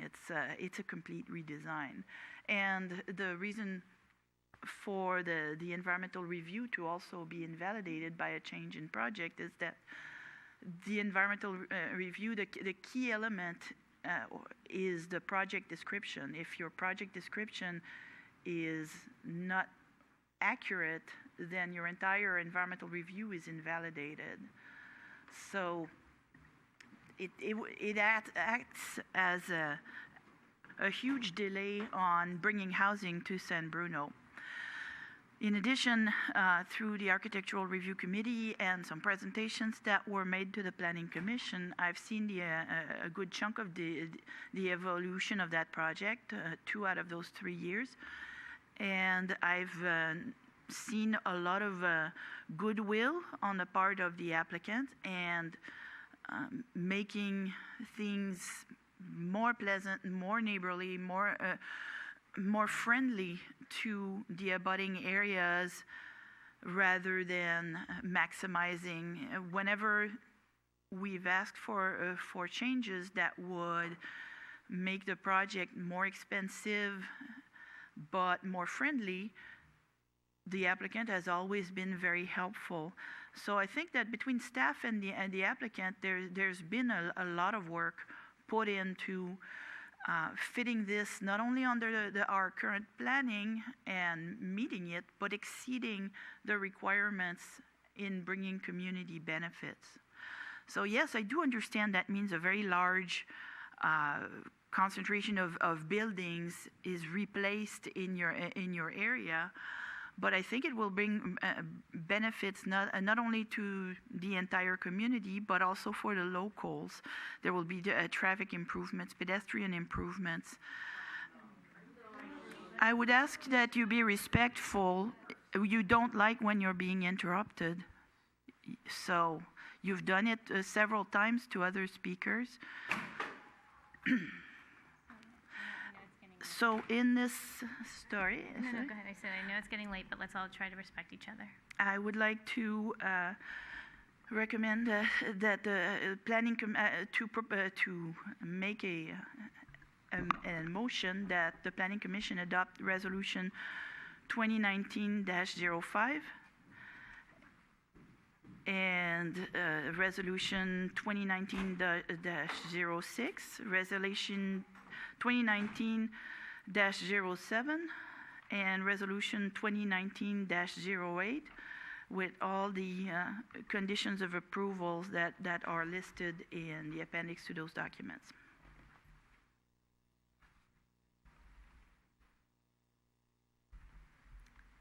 Is there a second? Roll call vote. And I would just like to clarify for the record that we have revised, staff is recommending a revision to the condition of approval. And I just would like to pause for a second to read that into the record so that we capture it. It was also shown in the PowerPoint distributed to you. So the revised condition of approval for the residential parking permit program exclusion states the applicant has agreed to include a provision in all the residential lease and sales agreements requiring residents to acknowledge and agree that the city will exclude them from participating in any future residential parking permit program. I'd like to state on the record that the applicant has reviewed that and has agreed to it in writing to the city. Okay, and with 2 commissioners recused, how many votes do you need tonight to have approval? So we need a vote of a minimum of 3 aye votes to pass the resolutions. And I'll do roll call individually for the 4 different resolutions. So for resolution number 2019-05, Commissioner Biasotti. So I'm going to say something. Actually, I'm sorry. Before we go down roll call, I have something that I wrote earlier today and that I just want to read before we vote. So this has been, like Commissioner Hamilton, a really difficult decision to make. So I'm just going to read something that I wrote actually earlier today. Tonight's vote on the Mills Plaza project is one that will impact the lives of San Bruno residents in and around San Bruno for the rest of our lives. On the one hand, we're no longer a town with small needs nor desires. We're a city in full transition. We're nestled between 280, 380, and 101. We have a BART station, a Caltrain, and the Samtrans on our routes. We have a ferry a city over, a junior college, an open space trail, a county park, and are truly and geographically in the heart of the Bay Area between Antioch, Marin County, and San Jose. We are in the Silicon Valley. We arguably and historically have an international airport. It just doesn't have the name San Bruno in front of it. We are at the forefront of change, and we can be the forefront of thoughtful planning. The question before us is how can we develop this project in a manner that impacts residents and around the development in a positive way? We already know that similar developments have increased property values around development and quality of life for youth and seniors alike who want to walk to restaurants and grocery stores in neighboring cities. We already know that a development of this caliber must be pleasing to the eye, that other developments, not nearly as nice, have scared us into developing in and around the peninsula. We already know that we cannot continue in this direction if we plan to meet our infrastructure needs, our transit corridor plans, and our housing responsibilities. I've walked around the planned development many times over the course of the last few months trying to understand the impacts, the concerns, and the potential of such a large-scale development. Aesthetically, it's hard to argue that even at 5 stories, which I think is too high, and I'll come back to later, this design is better than the endless car lots on El Camino that I've seen growing up, the burgundy fence with weeds coming out, the endless masses of furniture stores I have seen my entire life in San Bruno, and car lots, currently with a piece of plywood that has covered a large visible window for some time now with weeds overgrowing the entire property. The idea of a new terrace space where there could be a neighborhood and not a street with a dead end to a burgundy fence is an inviting and enticing idea. Then you throw in a high-end grocer that meets the public as they come off of 101, invites residents to walk to the new high-end corner store, and create one more link between those who live in the hills and those who live in downtown. Yet, I remember the hearing where a gentleman who owned a gas station wanted a whale's head over the car wash. A number of individuals who do not live in San Bruno showed up to our meeting, and one by one, they all talked about how San Bruno needed a whale's head in their car wash. A number of individuals talked about how the approval needed to support art, but only 2 San Bruno residents that I could remember actually showed up and talked about San Bruno and the way that San Bruno is moving and garnering sophistication, and that something like a whale's head is going to take that away from San Bruno, and said something along the lines of those who have been hoping for San Bruno to be more sophisticated would be disappointed in the Planning Commission for voting to approve a whale's head on a car wash. When I look at the current neglected status of the Mills Plaza all the way to the library, I realize that it would be negligent of me as a planning commissioner to look ahead to the future of San Bruno and not even consider that even at 5 stories, this can be an improvement. Not only will it be a new development complete with affordable housing, parking, commercial space, open space for the public, but it will also provide all new infrastructure that the city cannot afford to do. Union jobs that will hire locals, as we saw today. I didn't even expect the amount of people that came today to live in San Bruno and have union jobs.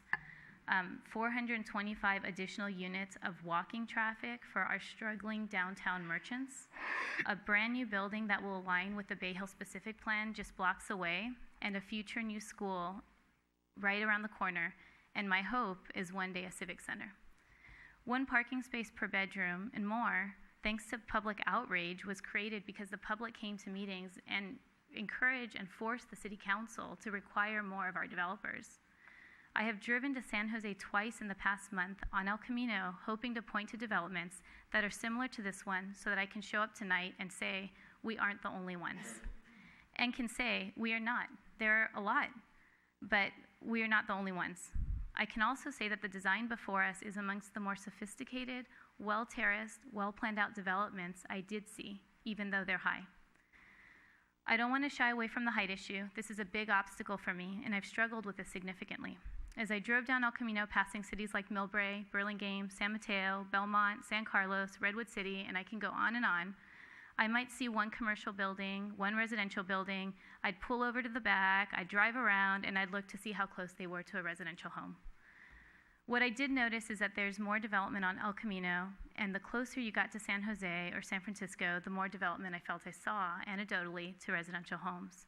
But between San Francisco and between San Jose, there is still a divide between these big developments and residential homes. While I personally believe that the height is too high and 3 and 4 stories would be more practical for San Bruno, I was reminded again by staff that our role as commissioners don't necessarily allow us to go to look at just what we want, but also what the public voted for. At one of the public meetings I attended, a resident who I believe is here in the audience today said, Measure N, it wasn't sold to us like this type of development. It really stuck to me. So I went to the San Mateo County Office of Elections and I asked for all the Measure N information. I started asking myself, what was sold to the San Bruno public? What was sold to me? The ballot measure that was in favor of Measure N stated that the main change is to slightly alter the height limits only along El Camino, San Bruno Avenue, San Mateo Avenue downtown. This was a ballot measure in favor that was written and supported by our former mayor, our former city council member, Ken Ibarra, and 24-year city council member, Irene O'Connell. Specifically, Measure N will, and this is exactly what it says, attract private investment to revitalize old and rundown buildings, eliminate the blight of vacant stores, especially in our downtown, generate new revenue for city services without raising taxes on residents, bring new stores, shops, and restaurants to our downtown and the El Camino, make San Bruno more bike, pedestrian, and transit friendly, create new public spaces, plazas, and walkways, and developers will be required to pay for street, sidewalk, and parking improvement. It sounds like all of that is part of the report that we received tonight. I then looked at the rebuttal that was made to that argument. And quite shockingly, based on what I saw tonight, there was one rebuttal, and it was from a resident of Millbrae who represented the San Mateo County Libertarian Party. And he did say a lot of what we heard tonight, that the end result of approving this measure would be increased congestion, aggravated water shortages, and a decrease in the quality of life for San Bruno residents. But it was the only response, and he was the only one that signed the rebuttal to Measure N. So then the city came back and said, we strongly urge a yes vote. Unfortunately, the one individual who signed the opposing argument did not participate in any of our public discussion. Plus, he lives in Millbrae. His solution to remove all limits in the entire city is ridiculous and inconsistent with a thoughtful community process that produced Measure N. I disagree with the city's take on that. I disagree with our leadership putting down somebody else who was looking out for San Bruno. But the fact of the matter is that the public records show that one person rebutted and nobody else signed on that, and that one person wasn't a San Bruno resident. So when we look at this, San Bruno, maybe he was right? Maybe all the desires we had could have been completed with the realms of what we already had by just removing Ordinance 1284. And the issue wasn't one of the law, but one of vision, implementation, and leadership. I don't know. What I know is that we're here now because the residents of San Bruno did pass Measure N. We are here now because the developers, most or all of whom financially supported Measure N, actually the three that I've seen all supported Measure N financially. We are here now because all of these moments and decisions by all of us as San Bruno residents have aligned to create this development. And so the vote, 5 hours into this meeting is going to happen right now. And I think it's important to understand how much thought has gone into this, that there's a history here, and that public engagement in your city is incredibly important, not at the minute that it comes up to vote for a development. And so with that said, I will open this up to the rest of the commissioners if anybody wants to put a motion on the table. I'd like to remind there's a motion made and thank seconded. You. Now we can vote. Thank you. Okay. So One last comment. I just want to comment on the fact that this is a private property. It's a large. Mic is not on. Sorry. Thank you for reminding me, Miriam. This is a private property. It's owned by a private person. We don't often get the opportunity to develop a large, huge component of it. And other projects that have come before us that had various issues, and many of you can remember them. One is right on San Bruno Avenue in Huntington, the bank that remained vacant and abandoned basically for 20 years, waiting for something to happen, and it finally at least came down. So it wasn't, for so many years, it was the entrance to San Bruno, and it was absolutely appalling that it remained that way for so long. And then the other one that's come before us, there's many, but I'll just focus on these two, is there was the, right on El Camino, it was Distillery, and then it was Lee's Buffet, and finally, after years, through the Planning Commission, we requested for that, what's going to happen there, and when it was the demolition took place, and different projects came in, and it still sits empty.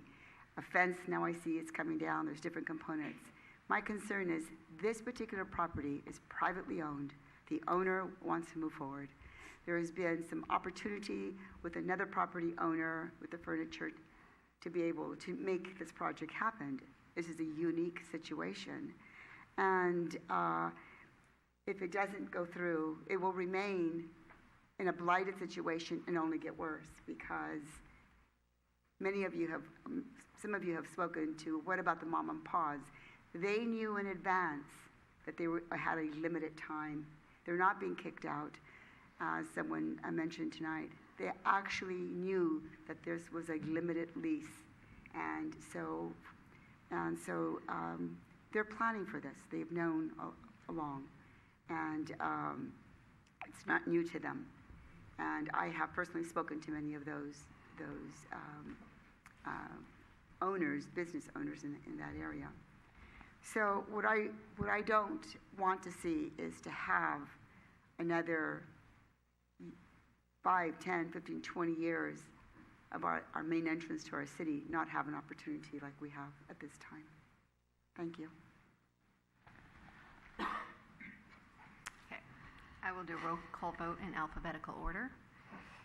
And I will do each resolution individually. There's 4. So the motion was made by Commissioner Lacasse and seconded by Commissioner Johnson.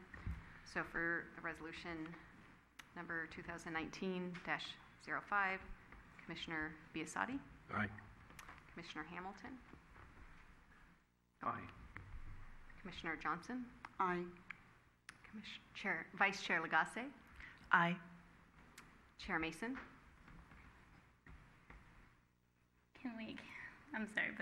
Can we make any kind of recommendation to look at the height requirements before it goes to city council again? Because the next step is city council, correct? Correct. Through the chair, if I may, certainly your comments will be noted in the record and the minutes will be transmitted to the city council as part of their decision. But I mean, between today and the city council meeting, can we also request that staff be having that conversation with the developer prior to this going to city council? That's really the hang up for me. I think it's too high. I think it's beautiful, but I think it's too high. So you can note that as part of the motion. I just want to emphasize that we will have that conversation and we can report in the council staff report, but that's not part of the resolution in the sense that you're forwarding your recommendation as the project exists now. So the outcome of the conversation can be communicated to the city council in the staff report, but you're voting on the project as it exists right now, the height it exists right now. Through the is that chair. Something that someone would revoke their vote on to join me? So through the chair, after we do these votes, we're free to do as many motions as we like at this meeting. I would imagine that Chair Mason can make a motion to, well, you're shaking your head, so I guess You have a motion before you. We need to act on that motion. We need to take it through to completion. I want to emphasize the motion that was made didn't include any provision for conversations. We've noted it in the minutes. I will talk to the developer, but the motion was already made and seconded, so it proceeds to a roll call vote. Okay, but I want to understand before I vote. What am I voting for right now? The project as right? presented before you tonight in the record. And if I may, through the chair, sorry, to address Mr. Hamilton's point, a commissioner could certainly make a motion and somebody could second that motion independently after all of the other motions are voted on to direct staff to do anything in particular that you would like.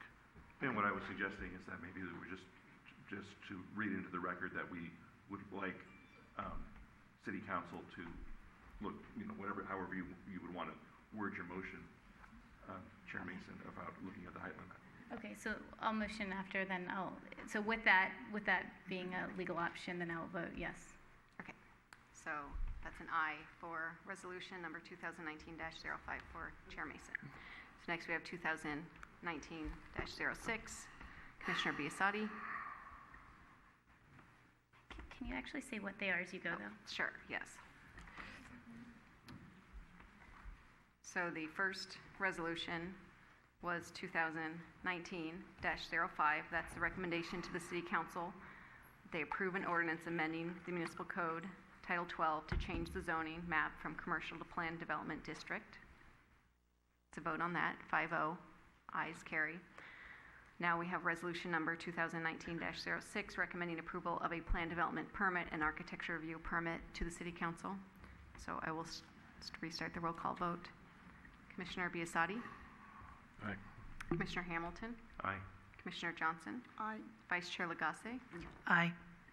Chair Mason? Aye. Next, the ayes carry. Next, we have 2019-07, which is resolution recommending approval of a phased vesting tentative tract subdivision map to the City Council for approval. Commissioner Biasotti? Aye. Commissioner Hamilton? Aye. Commissioner Johnson? Aye. Vice Chair Lagasse? Aye. Chair Mason? Aye. The ayes carry. Next and last, we have resolution number 2019-08, recommending approval of a development agreement and affordable housing plan. And with that, we have Commissioner Biasotti? Aye. Commissioner Hamilton? Aye. Commissioner Johnson? Aye. Vice Chair Lagasse? Aye. And Chair Mason? Aye. The ayes carry that too. Okay, so I would like to put a motion on the table to request that staff continue to work with the developer to find out if there's any opportunity at all to lower the height, and any outcome of that be reported directly to the City Council, including the communications that were had with the developers between now and when the item goes to the City Council. I'll second. Okay, I'll do a roll call vote again. On this motion, Commissioner Biasotti? Aye. Commissioner Hamilton? Aye. Commissioner Johnson? Aye. Vice Chair Lagasse? Aye. Chair Mason? Aye. Ayes carry that. Okay. I do want to thank staff. I know this has been a lot of work. for all of you and the developers and the public who have been coming out to make comment at these meetings. The next item is just whether there's any items from members or subcommittee reports. Items from staff. I'm that sorry. comes first, yeah. So Items- we're looking to items from staff. select I'm number 5, sorry. the July 11th Architecture Review Committee members. Okay, we have Commissioner Johnson noted, What was the date? I'm sorry. July 11th.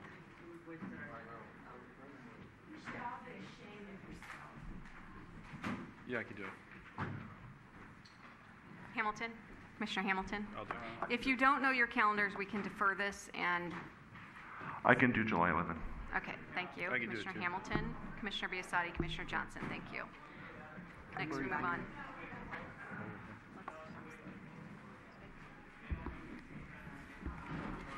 Okay. Any other items from staff now? Staff is done, thank you. Okay. It says public comment on items not on the agenda, but that was already number 2, so I think that might be a typo. We do it at the beginning comment. and No, that's end. true. It's part of the Yeah. bylaws. Remaining comments not heard during previous public comment. Does anybody have any public comment at this time? No. Okay. Yes. Please. Emphasize it's on the I am Juan Espinosa. I'm a field representative for the Carpenters Union Local 217, San Mateo County. I want to thank you guys very much for your decision. I know it was a hard decision. I also understand that the point of view of the public here, the residents of San Bruno, and it was a hard decision. Sometimes people don't like change, but once the change is there, they end up loving it. I think it's a beautiful project, and I think you guys made the right decision. So I want to thank you guys very much. Thank you. Thank you. Thank you. Okay. Seeing as how there's no further public comment. I'm sorry, go ahead. No further public comment. I'm going to go ahead and close public comment. I just want to make sure, sir. Did you have a comment? Oh, okay. Okay. So I'm closing public comment, and then items from any of the commissioners or subcommittee reports. Through the chair, this is not really a report. I just really wanted to thank the staff for just the continuing and consistency and arduous work that you do behind the scenes. It's just incredible, and I want to say thank you very much. All the way from top to bottom, each way. I second. I'll third. Me too. No, I just had a question for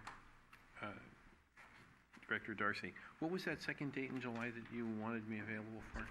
Oh, so yes, if I can announce that quickly, there is a study session planned for the Bay Hill specific plan and the YouTube Phase 1 project that is tentatively scheduled for July 31st. 31st. So we'll follow up with this, yes. 31st. 31st, correct. You got me. Thank you. Anybody else? Okay, we're still on camera, so I just want to thank everybody who's watching at home, who's been watching for 5.5 hours, and for everybody who came in tonight to speak. I really encourage the public, like I said earlier, to get involved and to get involved early before decisions are made that will impact you. I think we need a lot more public involvement in San Bruno. So thank you. Thank you to all the commissioners who put up with my questions and staff who's put up with my questions and developers. Have a great night, everybody. We are adjourned at 11:31 p.m.